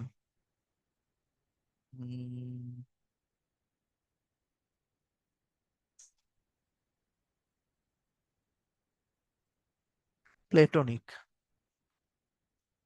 অর্থাৎ প্লেটো ভালোবাসার যে বর্ণনা দিছে, যে মানব মানবী হচ্ছে গিয়ে তাদের মনকে ভালোবাসবে, তাদের বৈশিষ্ট্যকে ভালোবাসবে। আহ ধরেন আপনার সামনে থেকে একটা মেয়ে চলে গেল, তারে দেখেও আপনার যে আত্মিক শান্তিটা তৈরি হচ্ছে। অর্থাৎ ওই যে ছোটবেলা আমরা যে ধরনের মানে লাইফের প্রথম যখন প্রেমে পড়ছি, তখন যে ধরনের উপলব্ধিগুলো আমাদের মনে আসতো, মনে হইতো আমি সারা জীবনে মেয়েটারে দেখবো, তাতেই আমি ভালো আছি। এরকম যে ভালোবাসাটা, যেটারে হচ্ছে কি অনেক বেশি পরিশুদ্ধ ভালোবাসা বলা হয় মানে অনেকের কাছে, এটা হচ্ছে গিয়ে প্লেটোনিক লাভ। অন্যদিকে ফ্রয়েডিয়ান লাভ কি? ফ্রয়েডিয়ান লাভ হচ্ছে গিয়ে আপনার সাথে কারো দেখা গেছে একটা সম্পর্ক তৈরি হয়েছে, এখন মাথায় ঘুরতেছে কখন সেক্স করবেন। এই যে সেক্সের ডিজায়ারটা দিয়ে যে কোনো জিনিসকে মানে এক্সপ্লেইন করা, এটাই হচ্ছে গিয়ে ফ্রয়েডের মনোবিজ্ঞানের একটা প্রধানতম মানে অংশ। এই জন্য অনেকে তারে দেখা গেছে স্যাডিস্টিক রাইটারও বলে। তো ওনার বিখ্যাত যে থিওরিজ গুলা, সেই থিওরিজ গুলা আছে three essays on the theory of সেক্সুয়ালিটিতে। আর স্বপ্নের যে বর্ণনাগুলা, ওগুলা পাবেন হচ্ছে দ্য ইন্টারপ্রিটেশন অফ ড্রিমসে। ওনারে নিয়ে বিসিএস এ প্রশ্ন আসার সম্ভাবনা 0%।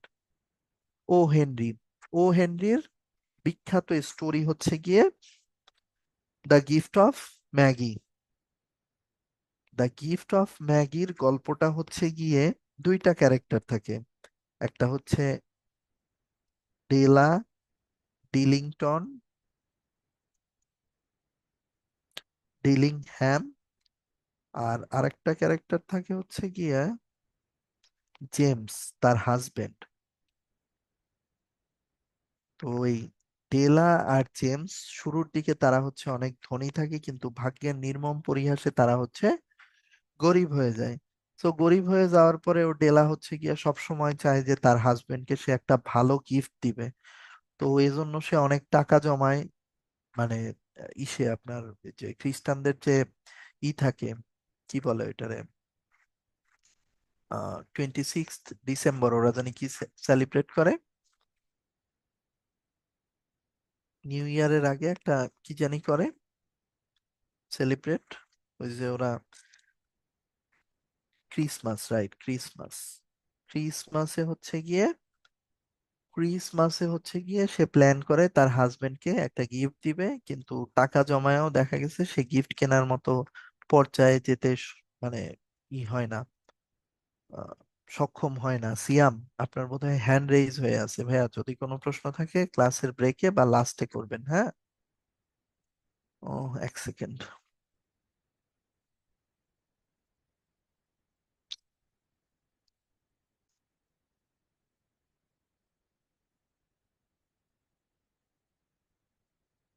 আচ্ছা আচ্ছা, ঠিক আছে ভাই, এক সেকেন্ড, আমার ইটা ডিস্টার্ব দিচ্ছে, এক সেকেন্ড। যাই হোক, সো যখন সে টাকা জমায়ও হচ্ছে গিফট কেনার মতো সক্ষমতা অর্জন করতে পারে না, তখন হচ্ছে তার খুব সুন্দর চুল থাকে। সো সে হচ্ছে গিয়ে তার চুলগুলো একজনের কনভিন্স করে তার কাছে বিক্রি করে, এবং ওখান থেকে সে যে টাকাটা পায় ওইটা দিয়ে হচ্ছে গিয়ে সে একটা জেমসের খুব সুন্দর একটা ঘড়ি থাকে, ওই ঘড়ির জন্য দেখা গেছে সে একটা চেইন কিনে। ঠিক আছে, একটা চেইন কিনে, ওটারে বলে ফব চেইন। ওই চেইনটা কেনে যে ওইটা হচ্ছে জেমস তার ঘড়িতে ব্যবহার করবে। তো অন্যদিকে হচ্ছে জেমসেরও খুব ভালোবাসা থাকে ডেলার প্রতি, সেও প্ল্যান করে ক্রিসমাসে ডেলার জন্য হচ্ছে গিয়ে সে একটা গিফট নিবে। সো জেমসের আবার ডেলার চুল খুব পছন্দ থাকে, সে হচ্ছে গিয়ে তার ঘড়িটা বিক্রি করে ডেলার জন্য একটা চিরুনি কিনে নিয়ে আসে। সো কিনে নিয়ে আসার পরে তো দেখা গেছে দুজনই বিব্রতকর পরিস্থিতিতে। ডেলা হচ্ছে গিয়ে তার জন্য ঘড়ির চেইন কিনে নিয়ে আসছে, কিন্তু সে ঘড়িটাই বিক্রি করে দিছে। অন্যদিকে জেমসও দেখা গেছে তার জন্য কিনে নিয়ে আসছে, কি বলে আপনার কিনে নিয়ে আসছে, চিরুনি কিনে নিয়ে আসছে, কিন্তু সে তার চুল ছোট করে আসছে। সো পরবর্তীতে দুজনেই হচ্ছে গিয়ে এটা রিয়েলাইজ করতে পারে যে তারা কি মানে প্রত্যেকেই প্রত্যেককে অনেক ভালোবাসে। এবং ওখান থেকেই আসলে গল্পটার নাম বলা হয়েছে দ্য গিফট অফ ম্যাগি, কারণ ম্যাগি ক্যারেক্টারটা হচ্ছে গিয়ে জিউসকে গিফট দিয়েছিল এরকমের মানে একটা প্রসিদ্ধ ক্যারেক্টার ছিল হচ্ছে গিয়ে ম্যাগি। এবং বলা হয় জিউসের সব থেকে পছন্দের গিফট গুলা হচ্ছে গিয়ে ম্যাগির দেয়া।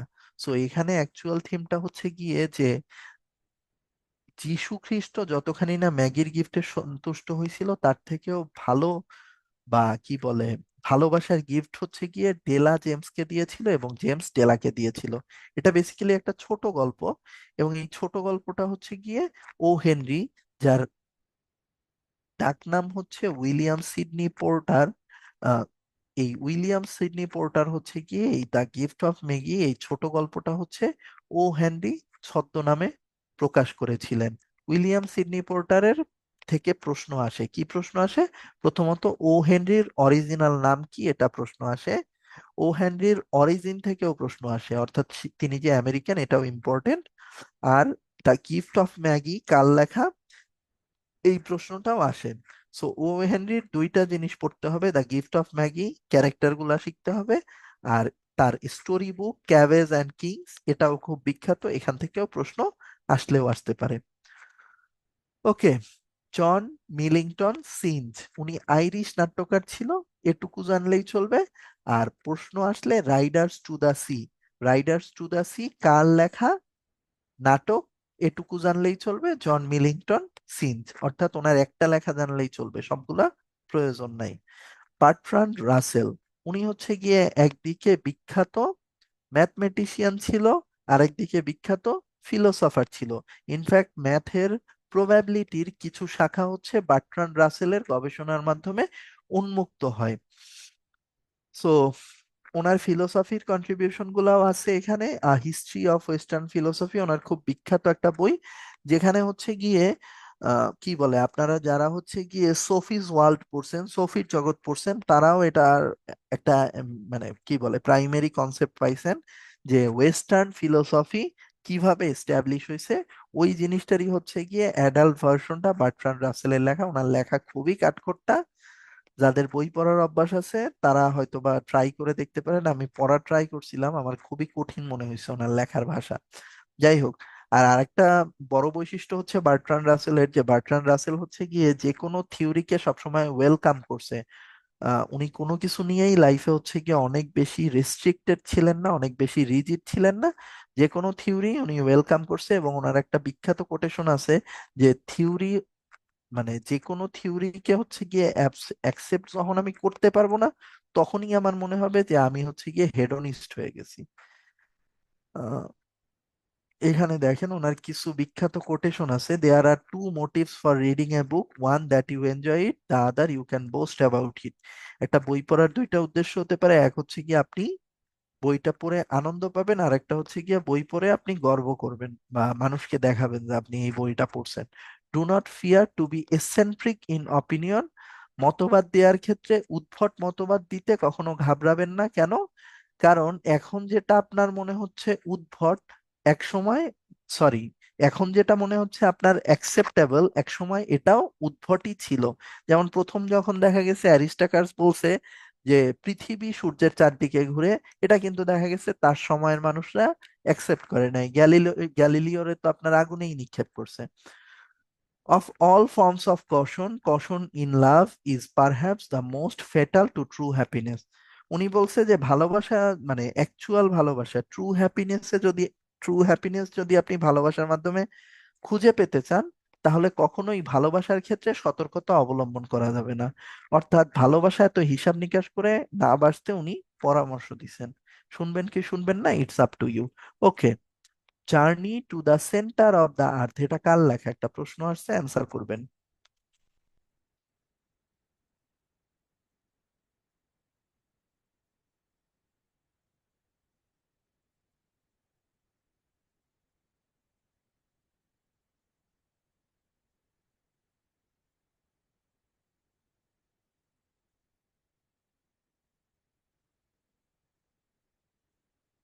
আমরা জুল ভার্নের লেখা নিয়ে বলছিলাম না ওই সময়, যে জুল ভার্নের তিনটা লেখা একটু দেখতে বলছিলাম। আবার একটু দেখায় আসি আপনাদের।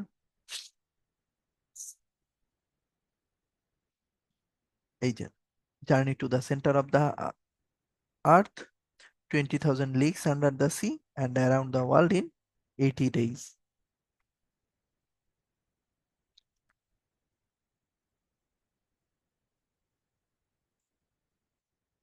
ওকে। সো এটা হচ্ছে জুল ভার্ন। আসেন উইলিয়াম সমারসেট মঘাম। মঘামের বিখ্যাত যে শর্ট স্টোরিগুলো, উনি বেসিক্যালি শর্ট স্টোরি লিখে বিখ্যাত হয়েছিলেন। সেগুলো হচ্ছে দ্য লাঞ্চন, আর হচ্ছে দ্য অ্যান্ট অ্যান্ড দ্য গ্রাসহপার। এর বাইরে যা আছে এগুলো ইম্পর্টেন্ট না, খুব চাইলে দ্য ট্রেজার এটা শিখতে পারেন, এই এর বেশি আর কিছু লাগবে না। প্লে, নোভেল লাগবে। অফ হিউম্যান বন্ডেজ, এটা প্রশ্ন আসছে প্রিভিয়াসলি, আমি দেখছি। আর প্লেতে, play play play play important নাই। দ্য কনস্ট্যান্ট ওয়াইফ আর আ ম্যান অফ অনার, খুব চাইলে এই দুইটা প্লে হচ্ছে মগহামের লেখা, এটা দেখতে পারেন। মগহাম থেকে প্রশ্ন আসছে প্রিভিয়াসলি, সো ওই কারণে তার একটু গুরুত্ব দিয়ে পড়বেন, এটা হচ্ছে গিয়ে বলা আর কি। জেমস জয়েস হচ্ছে গিয়ে সর্বকালের শ্রেষ্ঠতম ঔপন্যাসিক হিসাবে বিবেচনা করা হয় ইংরেজি সাহিত্যে, এবং তার বিখ্যাত নোবেল হচ্ছে ইউলিসেস। ইউলিসেস হচ্ছে গিয়ে বেসিক্যালি একটা মাইথোলজিক্যাল ক্যারেক্টার। এই ইউলিসেস নিয়ে হচ্ছে টেনিসনও লিখছে, জেমস জয়েসও লিখছে। যেহেতু মাইথোলজিক্যাল ক্যারেক্টার থেকে প্রচুর প্রশ্ন আসে ইংলিশ লিটারেচারে, এই জন্য হচ্ছে ইউলিসেস কার লেখা, এই প্রশ্নটা প্রিভিয়াসলিও কয়েকবার আসছে। ইউলিসেস আর হচ্ছে a portrait of the artist as a young man, এই দুইটা বইয়ের নাম জানলেই চলবে জেমস জয়েস থেকে। এক সেকেন্ড দাঁড়ান, আমি কোনো এক অদ্ভুত কারণে টেক্সট দেখতে পারতেছি না। একটা পোয়েম আছে না এই মানে, বুঝি নাই ভাইয়া। সুখী কি বলছেন? একটা পোয়েম আছে না এই নামে? হ্যাঁ, পোয়েম আছে।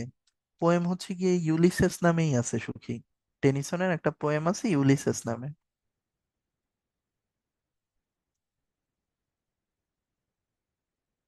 ভাইয়া যদি এই প্রশ্নটা আসে, তাহলে আপনাকে একটা অপশনই দেওয়া হবে, কখনোই দুইটা অপশন দেওয়া হবে না, ঠিক আছে?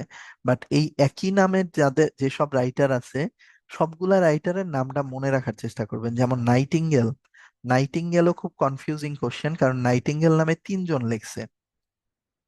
নাইটিঙ্গেল নামে লিখছে জন মিল্টন, তারপরে হচ্ছে আহ, ওই যে উইলিয়াম ওয়ার্ডসওয়ার্থের ফ্রেন্ড, কি নাম, কলেরিজ। তারপরে শেলির ফ্রেন্ড, ওর নাম কি, কিটস। এই তিনজনারই কিন্তু নাইটিঙ্গেল নাইটিঙ্গেল নামে লেখা আছে। সো আপনার যে কোনো একটা অপশন দেওয়া হবে, কখনোই তিনটা অপশন দেওয়া হবে না। ভার্জিনিয়া উলফের বিখ্যাত হচ্ছে Nobel the voice out, to the light house. এই দুইটা পড়লেই হয়, যদি খুব মন চায় অরল্যান্ডো আর মিসেস ড্যালওয়ে শিখে নিয়েন। আর কিছু কি লাগবে? না, আর কিছু লাগবে না। ঠিক আছে, আসলে এর ভেতর থেকেই ডিএইচ লরেন্স। ডিএইচ লরেন্সের লেখা হচ্ছে গিয়ে খুবই অশ্লীলতায় পরিপূর্ণ। সে হচ্ছে গিয়ে মানে এই যে সেক্স টেক্সের অনেক ডিটেল বর্ণনা দিত তার লেখায়, এবং তার লেখার যেসব নারী ক্যারেক্টার গুলা, এদের হচ্ছে গিয়ে অনেকগুলা বয়ফ্রেন্ড থাকতো, অনেক অবৈধ সম্পর্ক থাকতো, এগুলা ঘিরেই হচ্ছে তার লেখা।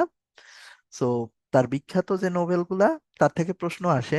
ওনার টাইটেলটা হচ্ছে নভেলিস্ট অফ ফিজিক্যাল প্যাশন, বুঝতেই পারতেছেন সেক্সের বর্ণনা আছে, সো ফিজিক্যাল প্যাশন থাকবেই আর কি। বিখ্যাত নোবেলগুলো হচ্ছে the white peacock, lady Chatterley's লাভার, এটা নিয়ে মুভিও হয়েছে, খুব হিট হয়েছে মুভিটা, দ্য রেইনবো এবং উইমেন ইন লাভ। এই হচ্ছে গিয়ে ওনার বিখ্যাত নোবেলগুলা। লেডি চ্যাটার্লি লাভারের স্টোরি লাইনটা এরকম যে লেডি চ্যাটার্লি যিনি থাকেন, ওনার হচ্ছে গিয়ে আপনার আহ, ওনার ইসের সাথে কি বলে, ওনার হচ্ছে গিয়ে সার্ভেন্টের সাথে প্রেম হয়। প্রেম হওয়ার পরে সে প্রেগনেন্ট হয়ে পড়ে। প্রেগনেন্ট হওয়ার পরে সে এবং তার সার্ভেন্ট উপায় খুঁজতে থাকে যে কিভাবে তারা ডিভোর্স দিয়ে পুনরায় একত্রিত হইতে পারে। সো ওনার গল্পগুলো আসলে সবই এই টাইপের। ক্যারেক্টার কখনো আসে না, নামগুলা খুব ইম্পর্টেন্ট, যেমন লেডি চ্যাটার্লি স্লাভার কার লেখা। আমরা যেভাবে সবসময় মনে রাখতাম সেটা হচ্ছে কি, ওনার লেখায় লাভ ওয়ার্ডটা থাকে। দেখেন এই যে love, L for love, L for Lawrence, women in love, L for Lawrence, the rainbow, rainbow রে মনে রাখতাম এভাবে যে রেইনবো হচ্ছে কি, গে লাভের রিলেটেড জিনিসপত্র। সো রেইনবো নিয়ে কে লিখবে, লাভ নিয়ে যে লেখে লরেন্স লিখবে। আর দ্য হোয়াইট পিকক, এটাও হচ্ছে গিয়ে মানে কি বলে, লিবিডোর বর্ণনা ফুল ফ্লেজেডলি, এটাও হচ্ছে ডিএইচ লরেন্সের লেখা। এই চারটা, সন্স অ্যান্ড লাভার্স, এটাও ইম্পর্টেন্ট। এগুলা ঠিক আছে। ডিএইচ লরেন্স দেখবে না, না একটু পরে প্রশ্ন সলভ করলে ওখানে ওই এদের থেকে প্রশ্ন আসতো। এলিয়ট, এলিয়টের বিখ্যাত লেখা হচ্ছে ওয়েস্টল্যান্ড, খুব খুব বিখ্যাত কবিতা। Love song of J Alfred প্রুফকও বিখ্যাত। ওয়েনসডে বিখ্যাত। হলোম্যান বিখ্যাত। Murder in the cathedral, cocktail party, হুম, এগুলা শিখলেই চলবে। আর হচ্ছে প্রজের ভেতরে Shakespeare and the stoicism of Seneca, এটা শিখতে পারেন আসলে। এই যেগুলা মার্ক করে দিছি এগুলাই। একটা নেমোনিক আছে, এলিয়ট, ওয়েস্টল্যান্ডে, ওয়েস্টল্যান্ডে, ওয়েন্সডে হলোম্যানকে মার্ডার করলো,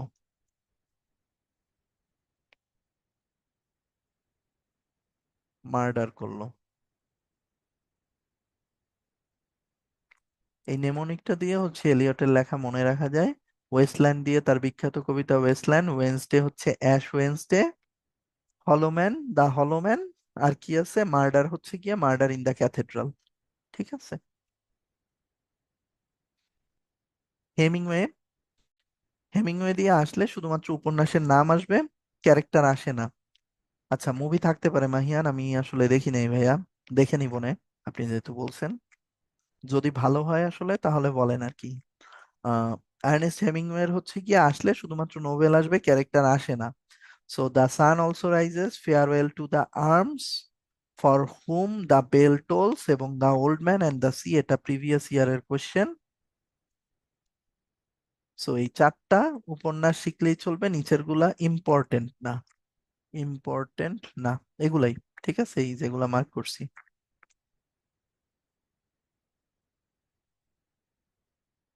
অরওয়েল, জর্জ অরওয়েল, উনি হচ্ছে গিয়ে ব্রিটিশ, কি বলে আপনার, এই যে ইসের কলোনিয়াল হচ্ছে গিয়ে পুলিশে চাকরি করতো উনি। উনি হচ্ছে গিয়ে ওনার চাকরি সূত্রে আহ ইসে আসে, ইন্ডিয়া আসে, এবং ইন্ডিয়ায় হচ্ছে গিয়ে আপনার উনি হচ্ছে গিয়া এই যে আহ, মহেন্দ্র সেন ধোনির যে ইটা রাজ্যটা, ঝাড়খণ্ড, ঝাড়খণ্ডে হচ্ছে উনি একটা লম্বা টাইম পোস্টেড ছিলেন, এবং ঝাড়খণ্ডে থাকাকালীন তিনি হচ্ছে অ্যানিমাল ফার্ম, এই নোবেলটা প্রকাশ করেন। এই নোবেলের অ্যাকচুয়াল স্টোরি লাইনটা এরকমের যে বিভিন্ন ক্যারেক্টারের মাধ্যমে, মানে বিভিন্ন অ্যানিমালিস্টিক ক্যারেক্টারের মাধ্যমে, অ্যানিমেশনের মাধ্যমে সে সোসাইটির যে সমাজ ব্যবস্থার যে ক্লাস প্রথাটা, ওই জিনিসটাকে উপস্থাপন করার চেষ্টা করছে, যেটার কারণে সে পরবর্তীতে হিউজ পপুলার হয়। সে ব্রিটিশ শাসন চলাকালীন হচ্ছে গিয়ে পুলিশ অফিসার হিসাবে বার্মায় যে সময়টায় কর্মরত ছিল, সেখানকার অভিজ্ঞতা থেকে সে বার্মিজ ডেইজ লিখছে। আর তার বিখ্যাত আরেকটা প্রজ আছে, শুটিং অ্যান এলিফ্যান্ট। এই তিনটা জানলেই চলবে। অ্যানিমাল ফার্ম প্রশ্ন আসলে এই আসবে। বর্তমান সময়ের রেসপেক্টে তার বিখ্যাত আরেকটা উপন্যাস নিয়ে এটা নিয়ে প্রিভিয়াসলি প্রশ্ন আসছে। 1948 সালে তিনি একটা নোবেল লিখছিলেন, এটা তার মৃত্যুর আগে লেখা লাস্ট নোবেল, 1984। এই 1984টা বর্তমানে খুব পপুলার হয়েছে। এটা পপুলার হওয়ার পেছনে রাইটিস্টদের উত্থান, ডোনাল্ড ট্রাম্পের আমেরিকার প্রেসিডেন্ট হওয়া একটা বড় ভূমিকা পালন করছে। এই 1984 এর স্টোরি লাইনটা হচ্ছে গিয়ে ডিস্টোপিয়ান ওয়ার্ল্ডের ডিস্টোপিয়ান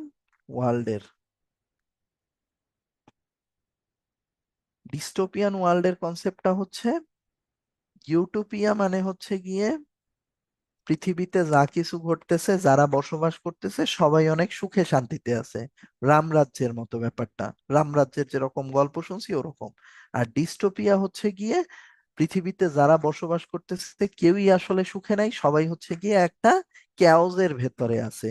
এবং কেউই দেখা গেছে তার ডিসিশন নিজে নিতে পারতেছে না, প্রতিনিয়ত তাকে প্রভাবিত করা হচ্ছে এক শ্রেণীর মাধ্যমে, যেটারে হচ্ছে গিয়ে ডিপ স্টেট থিওরিও বলা হয়। ডিপ স্টেট থিওরি অর্থাৎ একটা দেশ সেটা আসলে সাধারণ মানুষের মাধ্যমে হচ্ছে গিয়ে ক্ষমতা অর্জিত হচ্ছে না, ইলেক্টেড যেসব লিডার্স আছে তাদের হাতে আসলে ক্ষমতা নাই, ক্ষমতা চলে গেছে গুটিকত কয়েকটা লোকের হাতে। 1948-এ ভাইয়া গ্রন্থটা সে রচনা করে, 1948-এ, কিন্তু সে হচ্ছে গিয়ে গ্রন্থটার নামকরণ করে 1984। ঠিক আছে। সো এই ডিপ স্টেট থিওরির ব্যাপারটা হচ্ছে গিয়ে, বিগ ব্রাদার নামে একটা সংঘ আছে। এই সংঘ হচ্ছে প্রতিনিয়ত আপনি কি করতেছেন আপনার অ্যাকশন গুলোকে হচ্ছে সে প্রভাবিত করতে পারে। যেমন আপনার হচ্ছে যারা এখন ব্ল্যাক রক কোম্পানিটা সম্পর্কে জানেন, কোভিড এর পরে এটা খুব পপুলার হয়েছে। ব্ল্যাক রক নামে একটা কোম্পানি আছে, এরা মূলত পৃথিবীর যাবতীয় যত ইনভেস্টমেন্ট আছে সবকিছুতেই প্রভাব বিস্তার করার চেষ্টা করতেছে। এবং হয়তোবা দেখা গেছে নিয়ার ফিউচারে কান্ট্রির নামে কোনো কনসেপ্টই থাকবে না। পৃথিবীতে কি হবে বা হবে না এটা ডিসাইড করবে হচ্ছে গুটিকত কয়েকটা কোম্পানি। এই ধরেন অ্যামাজনের মতো কোম্পানি, ব্ল্যাক রকের মতো কোম্পানি, এরা আর কি। সো জর্জ অরওয়েল হচ্ছে গিয়ে এই যে ডিস্টোপিয়ার কনসেপ্টটা, এটা হচ্ছে সেই 1948-এই দিয়ে গেছিল। ওই কনসেপ্টটাই হচ্ছে রিসেন্ট টাইমে যেহেতু ওয়ার্ল্ডে এটা রিফ্লেকশন দেখা যাচ্ছে এজন্য খুব পপুলার হয়েছে আর কি। এডওয়ার্ড মর্গান ফোরস্টারের হচ্ছে বিখ্যাত novel a passage to India. A passage to ইন্ডিয়ার ক্যারেক্টার থেকে প্রিভিয়াসলি প্রশ্ন এসেছিল কি কি। একটা হচ্ছে গিয়ে মিস অ্যাডেলা একটা ক্যারেক্টার থাকে, আর একটা ক্যারেক্টার থাকে মিসেস মুর। এই ক্যারেক্টার দুইটা কোন নোভেলে আছে এরকম একটা প্রশ্ন প্রিভিয়াস ইয়ারে আসছিল। তো এই মিসেস মুর আর অ্যাডেলা হচ্ছে গিয়ে ইন্ডিয়ায় আসে ঘুরতে ঘুরতে, হ্যাঁ ঘুরতে বলা যায়, মানে সেটেল হইতেই আসে আর কি। তো এই মিসেস মুরের একটা ছেলে থাকে, রনি করে নাম। এই রনি হচ্ছে গিয়ে আপনার থাকে ম্যাজিস্ট্রেট। ম্যাজিস্ট্রেট থাকে ওই যে ব্রিটিশ কিংডমের ম্যাজিস্ট্রেট থাকে আর কি, ইস্ট ইন্ডিয়া কোম্পানির। তো অ্যাডেলার সাথে রনির বিয়ে হওয়ার কথা থাকে। তো পরবর্তীতে ইন্ডিয়ায় আসার পরে এখানে একটা মুসলিম ক্যারেক্টার থাকে প্রভাবশালী আজিজ। এই আজিজ সব সময় মনে করতো যে বিদেশিরা, ইংল্যান্ডের যারা, তারা কখনো ইন্ডিয়ানদের বন্ধু হতে পারে না, কিন্তু পরবর্তীতে তার এই ধারণাটা ভুল প্রমাণিত হয়। কারণ এই দুইজনের সাথেই, মিসেস অ্যাডেলা এবং মুর দুজনের সাথেই তার একটা বন্ধুত্বপূর্ণ সম্পর্ক তৈরি হয়। আর অ্যাডেলা একটা সময় মনে করে যে রনি তার জন্য পারফেক্ট হাজবেন্ড না, কিন্তু পরবর্তীতে তারা একটা অ্যাক্সিডেন্টে ফল করে দুজন। ওই সময় হচ্ছে গিয়া রনি তারে বাঁচায়, বাঁচানোর পরে অ্যাডেলা আবার পরবর্তীতে বুঝতে পারে যে না, রনি হচ্ছে তার জন্য পারফেক্ট ম্যাচ। তো বেসিক্যালি প্রশ্ন আসছিল দুইটা ক্যারেক্টার রিলেটেড, মিস অ্যাডেলা আর মিসেস মুর কোন নোভেলের ক্যারেক্টার। ওই কারণে শিখতে হবে যে প্যাসেজ টু ইন্ডিয়ার character. Edward Edward Morgan Forster থেকে প্রশ্ন যেহেতু আসে, আরো কিছু নভেল শিখতে হবে। A room with a view, Howards end, where angels fear to tread, আর হচ্ছে দ্য লংগেস্ট জার্নি। এই সবগুলা নভেল হচ্ছে গিয়ে শিখতে হবে। আলি অ্যান্ড নিনো মুভিটা এইটার দ্বারা ইন্সপায়ার্ড ভাইয়া। প্রবলেম হচ্ছে আমি এই মুভিটা দেখি নাই। আপনারা তো প্রচুর মুভি দেখতে দেখেন, এটা তো খুব ভালো একটা ব্যাপার। এই মুভি তো আমি দেখি নাই, বাট আজকে আপনারা দুইটা মুভির নাম বললেন, আমি এগুলা দেখবো, আশা আছে। ওকে। Robert Frost. রবার্ট ফ্রস্টের কবিতা হচ্ছে গিয়ে বর্তমান জেনারেশনের যারা, তারা খুব পছন্দ করে। রিজন হচ্ছে গিয়ে ওই যে আহ, ওনার একটা কবিতা আছে না, ওই যে আমরা এফটিসির সময় পড়ছিলাম। ইদানিং ব্রেন এত খারাপ হয়েছে, খুব পপুলার কবিতাটা, মাথায় আসতেছে না। যাই হোক, ওনার দিয়ে বিসিএস এ প্রশ্ন আসে নাই কখনো, কিন্তু এই জেনারেশনে এখন যারা সাহিত্য চর্চা করে এরা দেখলাম যে খুব পড়ে। শেখার প্রয়োজন নাই, তারপরেও কেউ যদি চান আ বয়েজ উইল শিখতে পারেন। আ বয়েজ উইলই ওনার সব থেকে বিখ্যাত কবিতা। নিউ হেমিসফেয়ার, আ উইটনেস ট্রি, এগুলা শিখতে পারেন। হ্যাঁ, এই যে মামা বলছে যা, Miles to go before I sleep. Robert frost হচ্ছে গিয়ে আপনার এর দ্বারা ওই যে ওর নাম কি, আমেরিকার প্রেসিডেন্ট ছিলেন আব্রাহাম লিঙ্কনের দ্বারা খুব প্রভাবিত ছিলেন। গ্ল্যাডস্টোন অনিল লাগবে না, প্রশ্ন আসে না, খুব চাইলে অ্যানা ক্রিস্টি কার লেখা, এটা শিখলেই চলে। ঠিক আছে, আর লাগবে না। হ্যারি এইপ, হ্যারি এইপটাও শিখেন। হ্যারি এইপটা অন্য আর একটা রাইটারের লেখার সাথে ম্যাচ করবে। রেইনবো। রেইনবো কার কবিতা? কবিতা বলতেছি, কার নোবেল? ডিএইচ লরেন্সের, হ্যাঁ। প্রচুর সেক্সের বর্ণনা যার লেখায়, D H Lawrence. Okay. W H Auden. W H অডেনের the sea and the mirror লাগবে।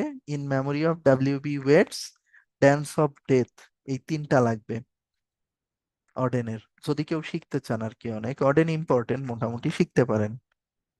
পাবলো নেরুদা লাগবে না। পার্ল এস বাকের দ্য গুড আর্থ, খুব নামকরা একটা নভেল। দ্য গুড আর্থ চাইলে শিখতে পারেন। পার্ল এস বাক, দ্য গুড আর্থ ইম্পর্টেন্ট আছে। আর্থার মিলারের একটাই লাগবে, ডেথ অফ এ সেলসম্যান, যদি কেউ শিখতে চান। এগুলা যাদের একটা একটা বলতেছি, এগুলো হচ্ছে যারা অনেক শিখতে চান তাদের জন্য, হ্যাঁ। Allen Ginsberg. অ্যালেন গিন্সবার্গের নাম আপনারা শুনে থাকবেন, উনি সেপ্টেম্বর অন যশোর রোড এটা লিখছেন। এগুলা যা আছে এগুলা ইম্পর্টেন্ট না। অ্যালেন গিন্সবার্গ, ওনার মানে এই সেপ্টেম্বর অন যশোর রোড এটুকু জানলেই চলে, এর বেশি লাগে না আর কি সাহিত্যের জন্য। Ezra pound. এজরা পাউন্ড থেকে প্রশ্ন আসে না একদমই, বাট উনি এই সময়ের জর্জিয়ান পিরিয়ডের খুব নামকরা একজন কবি ছিলেন। উসুরা ওনার খুব বিখ্যাত একটা কবি, কবিতা। আর কিছু কি আছে, দ্য স্পিরিট অফ রোমান্স শিখতে পারেন। লাগে না, তারপরও আর কি যদি চান শিখতে পারেন। উইলিয়াম ফকনার লাগবে না। লাগবে না, যা আছে। অ্যাবসোলেম শিখতে পারেন খুব যারা চাচ্ছেন। গ্রাহাম গ্রিন লাগবে না। আর কে নারায়ণ। আর কে নারায়ণ আলোচনা করছিলাম, স্বামী and friends, the bachelor of arts, এগুলাই। ঠিক আছে, আন্ডার দ্য ব্যানিয়ান ট্রি দেখতে পারেন। আর কে নারায়ণ হচ্ছে ইন্ডিয়ান বংশোদ্ভূত বিখ্যাত সাহিত্যিক। ঠিক আছে, ওনার সব থেকে বিখ্যাত পোয়েট্রি হচ্ছে স্বামী অ্যান্ড ফ্রেন্ডস। তাহমিনা আনাম, ওনার নাম শুনে থাকবেন, উনি হচ্ছে কি আপনার ডেইলি স্টারের যিনি সম্পাদক, মাহফুজ আনাম ওনার মেয়ে। ওনার বিখ্যাত রচনাগুলা হচ্ছে a golden age, a good Muslim, the good Muslim, আর the bones of grace. The good Muslim এর কারণে উনি বেসিক্যালি অনেক পপুলার হয়েছিল। যদিও এটা হচ্ছে কি আপনারা যখন রিটেন দিবেন তখন মহসিন নাজিলা সাহিত্য সমালোচনায় গুড মুসলিমটা পড়বেন। এটার স্টোরি লাইনটা অনেক বেশি ফ্যাব্রিকেটেড আর কি, এই কারণে অনেক বেশি সমালোচিত হয়েছিলেন উনি মুক্তিযোদ্ধার কন্টেম্পোরারি রাইটারদের মাধ্যমে, রাইটারদের কাছে আর কি। ঠিক আছে, বিসিএস এর জন্য ইম্পর্টেন্ট না, তারপরে যেহেতু বাংলাদেশি রাইটার, শিখতে পারেন না golden age, the good Muslim, এই দুইটা শিখলেই চলবে। অরুন্ধতী রয়, মানে কি বলবো আপনার, খুবই প্রভাবশালী বর্তমান সময়ে মানে ইন্ডিয়ান যেসব রাইটার আছে তাদের ভেতরে খুবই প্রভাবশালী, কট্টরবাদী আপনার কি বলে সমালোচক। বিজেপির সমালোচনা করে, রাহুল গান্ধীর নিয়ে হাসাহাসি করে। তারপরে হচ্ছে গিয়ে ভারতের যে ক্লাস সিস্টেম, দেব দেবীদের ব্যবহার করে যে পলিটিক্স, রাম মন্দির নিয়ে অযোধ্যার যে পলিটিক্স, এই সব কিছু নিয়েই তিনি হচ্ছে গিয়ে প্রচুর লেখালেখি করছে। বহুতবার ডেথ থ্রেট পাইছে, কিন্তু উনি বুকার পুরস্কারও জিতছে। বুকার পুরস্কার জিতছে ওনার বিখ্যাত এই যে এখানে যেটা আছে, the God of small things এর কারণে উনি বুকার পুরস্কার পেয়েছে। ওনার আরো বিখ্যাত কিছু বই আছে, এখানে নাই। The ministry of utmost happiness, এটা হচ্ছে ওনার সব থেকে recent publication. The ministry of utmost happiness. ওনার শিখতে চাইলে এই দুইটা শিখলেই চলবে। সাহিত্যে হয়তো বা ওনার নিয়ে প্রশ্ন আসবে না, বাট উনি যেহেতু সাবকন্টিনেন্টের পলিটিক্স এর মানে অ্যাকচুয়াল স্টোরি ওনার লেখায় চলে আসছে, এজন্য আপনার বিসিএস ক্যাডার হইতে গেলেও ওনার লেখা পড়া উচিত আমি মনে করি। স্পেশালি মানে দেখা গেছে ফিল্ডে যে সব জব আছে, অ্যাডমিন, পুলিশ, এগুলা করতে গেলে দেখা গেছে ওনার লেখা পড়লে আপনি সাবকন্টিনেন্টের পলিটিক্স সম্পর্কে একটা ভালো আইডিয়া পাবেন। হ্যাঁ। স্যামুয়েল ব্যাকেট, স্যামুয়েল ব্যাকেটের প্রশ্ন যেটা আসে সেটা হচ্ছে ওয়েটিং ফর গডট কার লেখা। এর বাইরে আর লাগবে না। ওয়েটিং ফর গডট এই একটা পড়লেই চলবে, আর লাগবে না। Samuel bracket. আর কি আছে? সল বিলো সিজ দ্য ডে। সল বিলোর একটা লেখা আছে, এই যে দেখেন, সিজ দ্য ডে। এই একটা লেখাই প্রশ্ন আসে, এছাড়া আর লাগবে না। ডরিস লেসলিং, লাগবে না, আসে না কখনোই প্রশ্ন। অনেকে আছেন অনেক শিখতে চান, তাদের জন্য the grass is singing. Harold Pinter, এর বিখ্যাত লেখা হচ্ছে দ্য বার্থডে পার্টি। এই একটাই প্রশ্ন আসলে, এই একটাই, আর লাগবে না। Toni Morrison, very very important BCS এ। টনি মরিসন থেকে প্রশ্ন আসে। তার একটা বই আছে সুলা, এটা প্রশ্ন আসছে। দ্য ব্লু স্টাই, important. Song of Solomon, paradise, beloved, হ্যাঁ এগুলা শিখলেই চলবে। ডেসডেমোনা নামেও তার একটা প্লে আছে। এই ডেসডেমোনা হচ্ছে অথেলোর ওয়াইফ ছিল ডেসডেমোনা, ওরে নিয়ে একটা প্লে করছিল টনি মরিসন।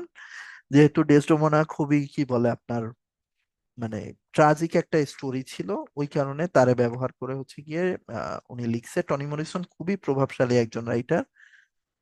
উনি মনে হয় 1984 এর দিকে নোবেল পাইছিল, একটু চেক করেন, উনি নোবেল পাইছিল সম্ভবত। শিনুয়া আকিব, উনি বেসিক্যালি হচ্ছে আফ্রিকান রাইটার। ওনাকে আধুনিক আফ্রিকান উপন্যাসের জনক বলা হয়, এবং উনি হচ্ছে গিয়ে এই যে ইউরোপিয়ান যে স্লেভ ট্রেড রিলেটেড তাদের যে বিজনেস, এই জিনিসটার ব্যাপক সমালোচনা করছে এবং অ্যাকচুয়াল স্টোরি লাইনটা তুলে আনার চেষ্টা করছে যে আফ্রিকানদের কিভাবে হচ্ছে গিয়ে পদতলিত করে রাখার চেষ্টা করা হয়েছে যুগে যুগে। ওনার নিয়ে বিসিএস এ প্রশ্ন আসার সম্ভাবনা একদম নাই বললেই চলে, 1% হয়তোবা। সো চাইলে বাদ দিয়ে দিতে পারেন, জাস্ট নামটা শিখেন, চিনুয়া আকিব, উনি হচ্ছে আফ্রিকান উপন্যাসের জনক। টেড হিউজ, লাগবে না, আসে না প্রশ্ন। সিলভিয়া প্লাথ, লাগবে না। যদি কারো মন চায় ওই যে জায়গায় মার্ক করা ওটুকু শিখেন। সালমান রুশদি, সালমান রুশদি বিসিএস এ প্রশ্ন আসার কথা না, বাংলাদেশের জন্য উনি এমনিও কন্ট্রোভার্সিয়াল রাইটার, কারণ মুসলিমরা ওনারে খুব হেট করে। ওনার বিখ্যাত নোবেল হচ্ছে মিডনাইট চিলড্রেন, এটার কারণে উনি বুকার পাইছিল। মিডনাইট চিলড্রেনের গল্পটা হচ্ছে 1947-এর দেশ বিভাগ নিয়ে, অর্থাৎ ভারত পাকিস্তান দেশ বিভাগের ফলশ্রুতিতে ওই সময়ের জন্মগ্রহণ করা একটা বাচ্চার জীবনে কি ধরনের নেগেটিভ ইম্প্যাক্ট বা তার যে স্টোরি লাইনটা, সেই জিনিসটাই হচ্ছে মিডনাইট চিলড্রেনে উঠে আসছে। দ্য স্যাটানিক ভার্সেস হচ্ছে কি আপনার আহ দুইটা ক্যারেক্টার আছে, একটা হচ্ছে শয়তান আর আরেকটা ইবলিস, আর আরেকটা হচ্ছে কি আপনার জিব্রাইল। এই দুইটা ক্যারেক্টার, এদেরকে প্রথমত পোর্ট্রে করা হয় যে এরা হচ্ছে কি একটা প্লেনে জার্নি করতে থাকে। ওই জার্নি করা অবস্থায় প্লেনে অ্যাক্সিডেন্ট হয়, এবং অ্যাক্সিডেন্ট হওয়ার পরে তারা দুইজন ডিসকভার করতে পারে যে তাদের ভেতরে একজন হচ্ছে গুড, যিনি হচ্ছে জিব্রাইল, আর একজন হচ্ছে খারাপ, যিনি হচ্ছে শয়তান। তারা আসলে ওই প্লেন জার্নিতে মরে না, কারণ তারা হচ্ছে দৈবিক শক্তি প্রাপ্ত। এবং এরপরে এটা রিলেটেড বিভিন্ন স্টোরি এটারে টানা হয়েছে। এটা খুবই বিতর্কিত, কারণ বুঝতেই পারতেছেন যে ইসলামের যে ক্যারেক্টার গুলা সেগুলা নিয়ে সে আইরনি করছে আর কি, এজন্য ওনারে কয়েকদিন আগে মারারও চেষ্টা করা হয়েছিল। বিসিএস এ প্রশ্ন আসার চান্সেস নাই বললেই চলে সালমান রুশদির লেখা নিয়ে। ওরহান পামুক, ওরহান পামুক খুব বিখ্যাত রাইটার, কিন্তু বিসিএস এ কখনো প্রশ্ন আসে নাই। Silent house, the white castle, চাইলে এই দুইটা শিখতে পারেন। রেড হেয়ার্ড উমেন, এই তিনটা চাইলে শিখতে পারেন। ওরহান পামুক খুব বিখ্যাত রাইটার। ড্যান ব্রাউন, লাগবে না, ড্যান ব্রাউন থেকে প্রশ্ন আসবে না বিসিএস এ। ড্যান ব্রাউন হচ্ছে গিয়া যারা রবার্ট ল্যাংডনের ফলোয়ার, যারা দেখা গেছে থ্রিলার পড়েন, যারা ডিটেকটিভ উপন্যাস পড়েন, তাদের হয়তো বা অনেক ভালো লাগবে। বাট বিসিএস এ প্রশ্ন আসার মতো মানে প্রসিদ্ধ রাইটার ড্যান ব্রাউন এখনো হয় নাই। এই চারটাই হচ্ছে গিয়া মুভি হয়েছে পরবর্তীতে। যারা দেখা গেছে থ্রিলার মুভি দেখেন তারা দেখে নিতে পারেন আর কি। এখানে notable critics of English literature, এখানে হচ্ছে কি ওই যে এক একটা বইয়ের এক একজন রাইটার আছে। দেখেন স্যার ফিলিপ সিডনি, আগে পড়ায় আসা হয়েছে, ওনার একটা সাহিত্য সমালোচনা আছে অ্যান অ্যাপোলজি ফর পোয়েট্রি, ওইটা। তারপরে স্যামুয়েল জনসনের প্রিফেস টু শেক্সপিয়ার, এগুলা, এটা পুরাটা আর কি মুখস্থ করতে হবে, এগুলা থেকে প্রশ্ন আসে বারবার ঘুরে ঘুরে। ওয়ার্ডসওয়ার্থের প্রিফেস টু লিরিক্যাল ব্যালাদ, তারপরে biographia literaria, the study of poetry, metaphysical poet হচ্ছে গিয়া টি.এস. এলিয়টের লেখা, এটা ভেরি ভেরি ইম্পর্টেন্ট। আর ডিফেন্স অফ পোয়েট্রি হচ্ছে শেলির লেখা, poets are the unacknowledged legislators of the world, এই কথাটা শেলি বলছেই হচ্ছে গিয়া ডিফেন্স অফ পোয়েট্রিতে। দ্য স্টাডি অফ পোয়েট্রি কার লেখা? একটু আগেই আগের পেজেই পাইছেন। দ্য স্টাডি অফ পোয়েট্রি কার লেখা? স্টাডি অফ পোয়েট্রি একজনের লেখা, ডিফেন্স অফ পোয়েট্রি একজনের লেখা, দুইজনই একই যুগের। আর কি বলবো বলেন? ডিফেন্স অফ পোয়েট্রি শেলির লেখা, তাহলে স্টাডি অফ পোয়েট্রি কার লেখা? দেখেন তো, স্টাডি অফ পোয়েট্রি কার লেখা? ম্যাথিউ আর্নল্ডের লেখা। আচ্ছা, এক যুগের বলে ফেলছি, এক যুগের না তারা, ম্যাথিউ আর্নল্ড তো আপনার হচ্ছে ইসের আলেকজান্ডার পোপের এইজের। Which of the following novels was written by George Orwell? অরওয়েলের লেখা কোনটা নিচের ই নভেল কোনটা?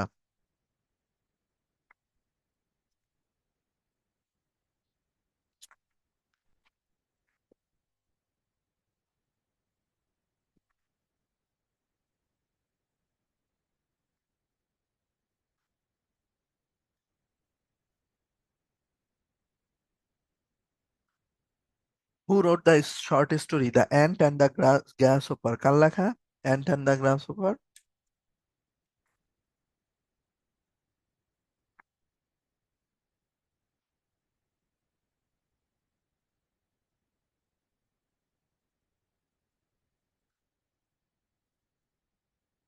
সমারসেট মগামের।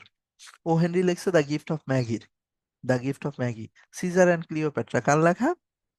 Bernard Shaw. দেখেন অপশন গুলা কি ক্লোজ, উইলিয়াম শেক্সপিয়ার দিয়ে রাখছে, যারাই একটু শ্যালো প্রিপারেশন নিবে তারাই কিন্তু শেক্সপিয়ার আর বার্নার্ড পেঁচায় ফেলবে। কারণ উইলিয়াম শেক্সপিয়ারের লেখা হচ্ছে অ্যান্টনি অ্যান্ড ক্লিওপেট্রা, এর লেখা সিজার অ্যান্ড ক্লিওপেট্রা, ঠিক আছে। The poetic drama murder in the cathedral কার লেখা? এলিয়ট। ওয়েন্সডে ওয়েস্টল্যান্ডে ওয়েন্সডে হলোম্যানকে মার্ডার করলো, তাহলে এলিয়ট কই? টি.এস. এলিয়ট। এলিয়টের লেখা মার্ডার ইন দ্য ক্যাথেড্রাল।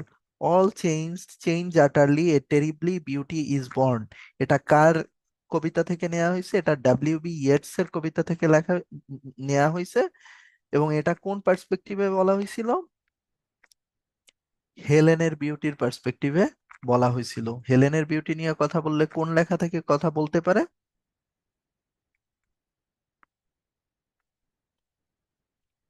এই যে ভুল করে ফেলছেন, কনফিউজ করছি, ভুল করে ফেলছেন। এটা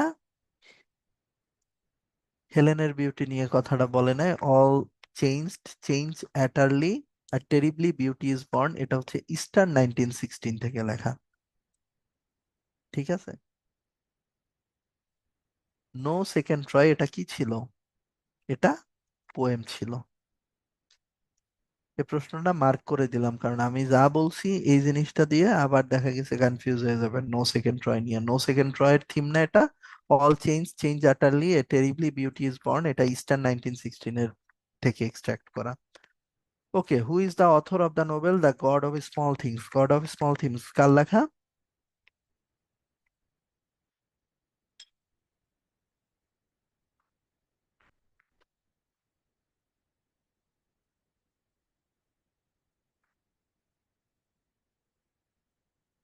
অরুন্ধতী রয়।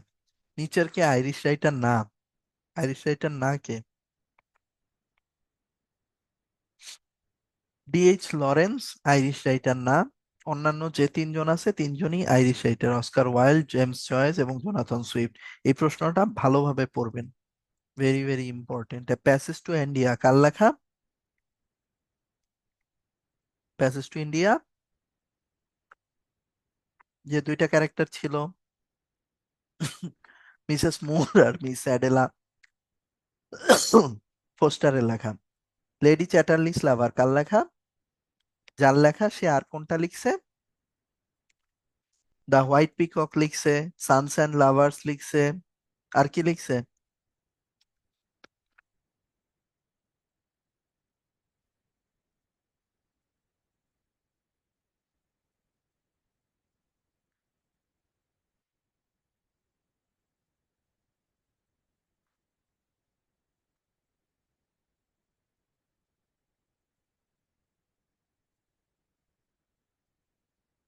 বার্থডে পার্টি কার লেখা?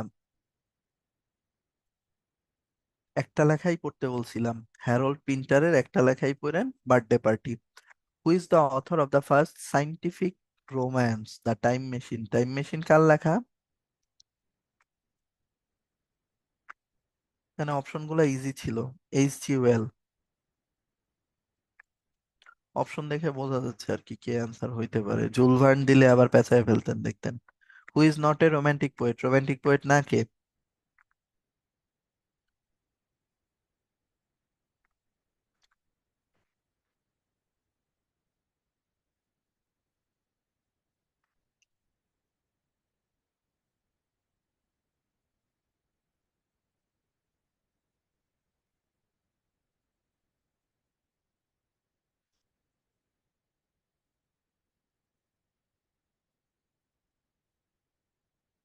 Adela Quested and Mrs Moore character কোত্থেকে নেওয়া হয়েছে? Passage to India. The poem the love song of J Alfred Prufrock, এটা কার লেখা?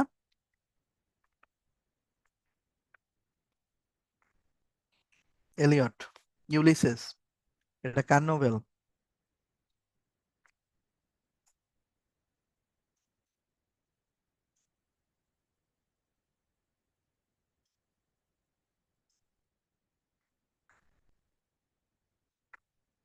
না ভাই, ডিকেন্স কেন হবে? ডিকেন্স তো আজকে পড়াইনি।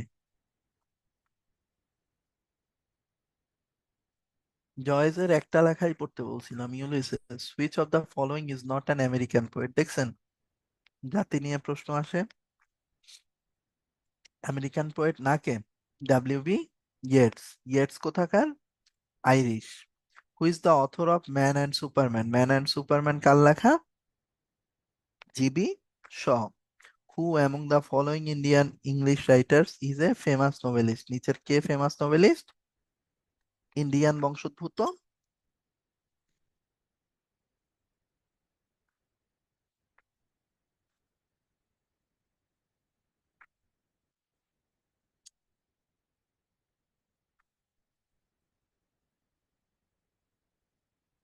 আর কে নারায়ণ।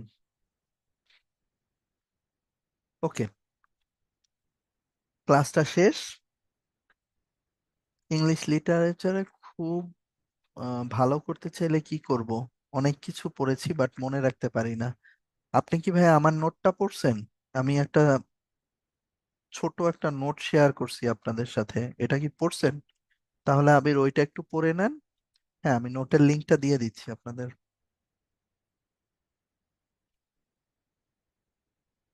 এক সেকেন্ড একটু টাইম দেন, আমার মেইল খুঁজে বের করতে হবে।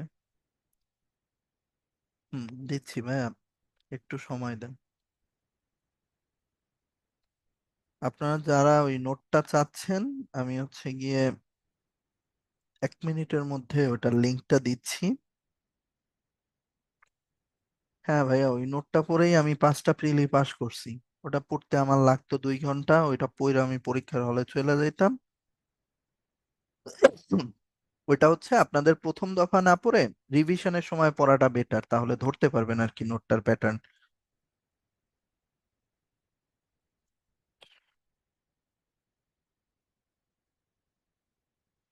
খুবই সেরা আমার নোটটা। যাক, আপনার যদি কাজে লাগে তাহলেই আমার কষ্ট করে নোটটা শেয়ার করা বা বানানো দুইটাই আর কি সার্থক। ভাইয়া, আমাদের সাথে যিনি আছেন, সালাম ভাই, জি ভাইয়া ভাইয়া শুনতে বলেন। ভাইয়া ওই পোলটা লঞ্চ করে দেন, ইভালুয়েশন রিলেটেড, ক্লাস শেষ।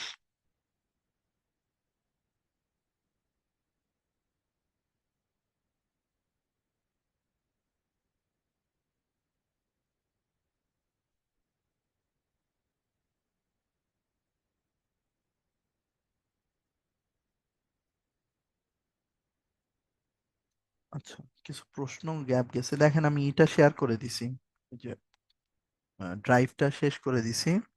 নোটের প্যাটার্নটা হালকা করে বলে দিব, হ্যাঁ তাহলে সুবিধা হবে। হ্যাঁ, ভালো একটা কোশ্চেন করছেন তানভীর। দেখেন আমার নোটের প্যাটার্নটা হচ্ছে বেসিক্যালি যারা আহ, আমার সাথে শেষ ক্লাস না আপু, আমি তো আছি, উত্তরণের সাথেই আছি, মারা না গেলে ক্লাস হবে আবার, সমস্যা নেই। বেসিক্যালি নোটটা হচ্ছে গিয়ে যারা নন ইংলিশ লিটারেচারের ব্যাকগ্রাউন্ডের তাদের জন্য এই নোটটা, ইংলিশ লিটারেচারের। দেখেন আপনি প্রশ্ন পড়লেই দেখবেন যে ইংলিশ লিটারেচারের ম্যাক্সিমাম প্রশ্ন আসে যে এই লেখাটা কার লেখা, এরকম প্রশ্নটা আসে।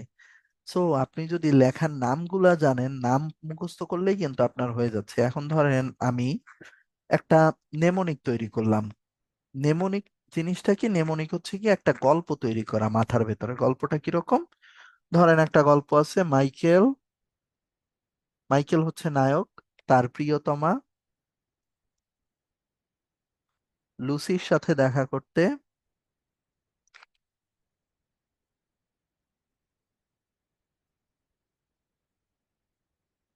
মার্চ মাসে ভ্রমণ করে টিনটার্নে গেল। ওখানে তিনটা নোট আছে জান্নাতুল, আপনি বের করেন লিঙ্কটায়। টিনটার্নে গেল, বাংলা, ইংলিশ আর কম্পিউটারের নোট আছে। লুসি সেখানে একাকী শস্য কাটার কাজ করে।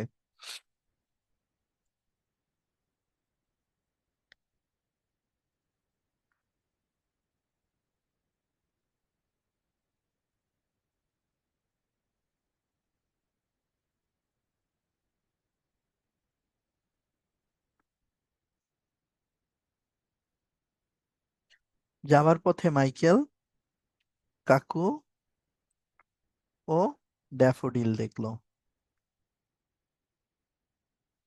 দেখেন এটা কিন্তু একটা গল্প, একটা ছোট গল্প। ছোট গল্পটা কি, মাইকেল হলো নায়ক আর তার ডার্লিং হচ্ছে লুসি। সো লুসি হচ্ছে গিয়ে একটা জায়গায় শস্য কাটার চাকরি করে, অর্থাৎ কৃষক হিসাবে এক জায়গায় কাজ করে। মাইকেল হচ্ছে সেই তার প্রিয়তমার সাথে দেখা করতে মার্চ মাসে সেই জায়গাটায় গেল, জায়গাটার নাম হচ্ছে টিনটার্ন। এবং যাবার পথে সে যখন জার্নি করে যাচ্ছিল সে হচ্ছে গিয়ে কোকিল এবং ড্যাফোডিল দেখলো। এই হচ্ছে টোটাল গল্প। সো এই যদি নেমোনিকটা আপনি মনে রাখেন, তাহলে আপনি উইলিয়াম ওয়ার্ডসওয়ার্থের সব মানে বিখ্যাত যে কবিতা এবং নাটক আছে তা কিন্তু সব এখানে উঠে আসছে। কি কি? তার বিখ্যাত কবিতা হচ্ছে মাইকেল, তারপরে তার অসমাপ্ত আত্মজীবনী হচ্ছে প্রিলিউড। প্রিয়তমা দিয়ে মনে রাখতে পারেন, পি ফর প্রিয়তমা, প্রি ফর প্রিলিউড। লুসি তার আরেকটা বিখ্যাত কবিতা। দেখা করতে, দেখা করতে যাওয়া, ওইটা হচ্ছে গিয়ে ওখান থেকে আপনি মনে রাখতে পারেন এক্সকারশন। এক্সকারশন মানে হচ্ছে ভ্রমণ করতে যাওয়া, বা এখান থেকেও মনে রাখতে পারেন ভ্রমণ থেকেও। মার্চ থেকে মনে রাখতে পারেন তার বিখ্যাত একটা লেখা আছে written in March, written in March. তারপরে হচ্ছে টিন টার্ন, টিন টার্ন হচ্ছে তার একটা কবিতা টিন টার্ন অ্যাবে। তারপর লুসি সেখানে একাকী, একাকীর ইংলিশ হচ্ছে রেকলিউজ, তার একটা কবিতার নাম আছে রেকলিউজ। তারপরে শস্য কাটার, শস্য কাটার দিয়ে মনে রাখতে পারেন সলিটারি রিপার।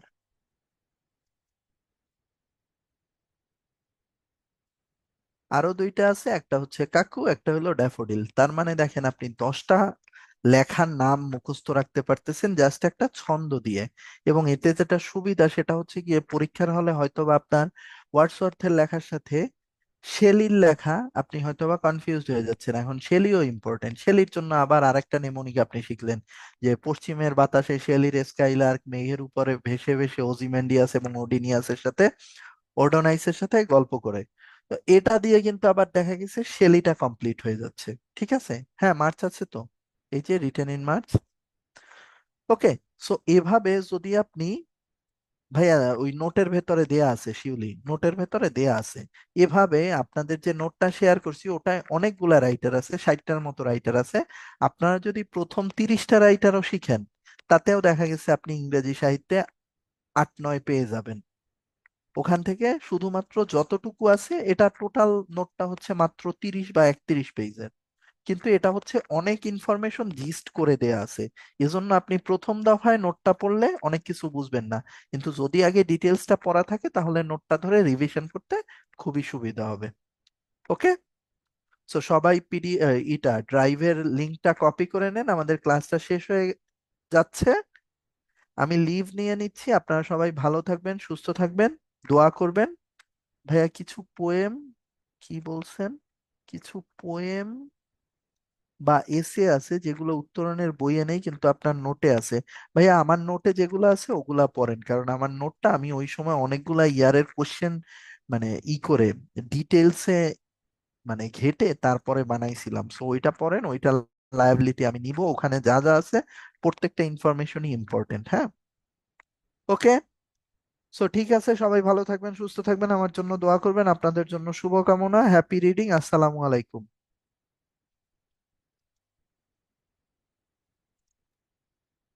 অসংখ্য ধন্যবাদ ভাইয়াকে সুন্দরভাবে ক্লাসটা শেষ করার জন্য। সেই সাথে স্টুডেন্ট ভাইয়াপুরা, আপনাদেরকে অসংখ্য ধন্যবাদ ক্লাসে অংশগ্রহণ করার জন্য। তো আজকের ক্লাসটা আমরা এখানে শেষ করি। আর আপনাদের যে কোশ্চেন গুলো ছিল উত্তরণ রিলেটেড, সেগুলো নিয়ে হচ্ছে আমরা তো বললামই যে বিবেচনা করব। যেটা আপনাদের জন্য ভালো হয় সেটাই করানো হবে ইনশাল্লাহ। তো ঠিক আছে, আজকের ক্লাসটা তাহলে আমরা এখানে শেষ করি। আবারও কথা হবে আপনাদের সাথে পরবর্তী ক্লাসে। সে পর্যন্ত সবাই ভালো থাকবেন, সুস্থ থাকবেন। আল্লাহ হাফেজ, আসসালামু আলাইকুম।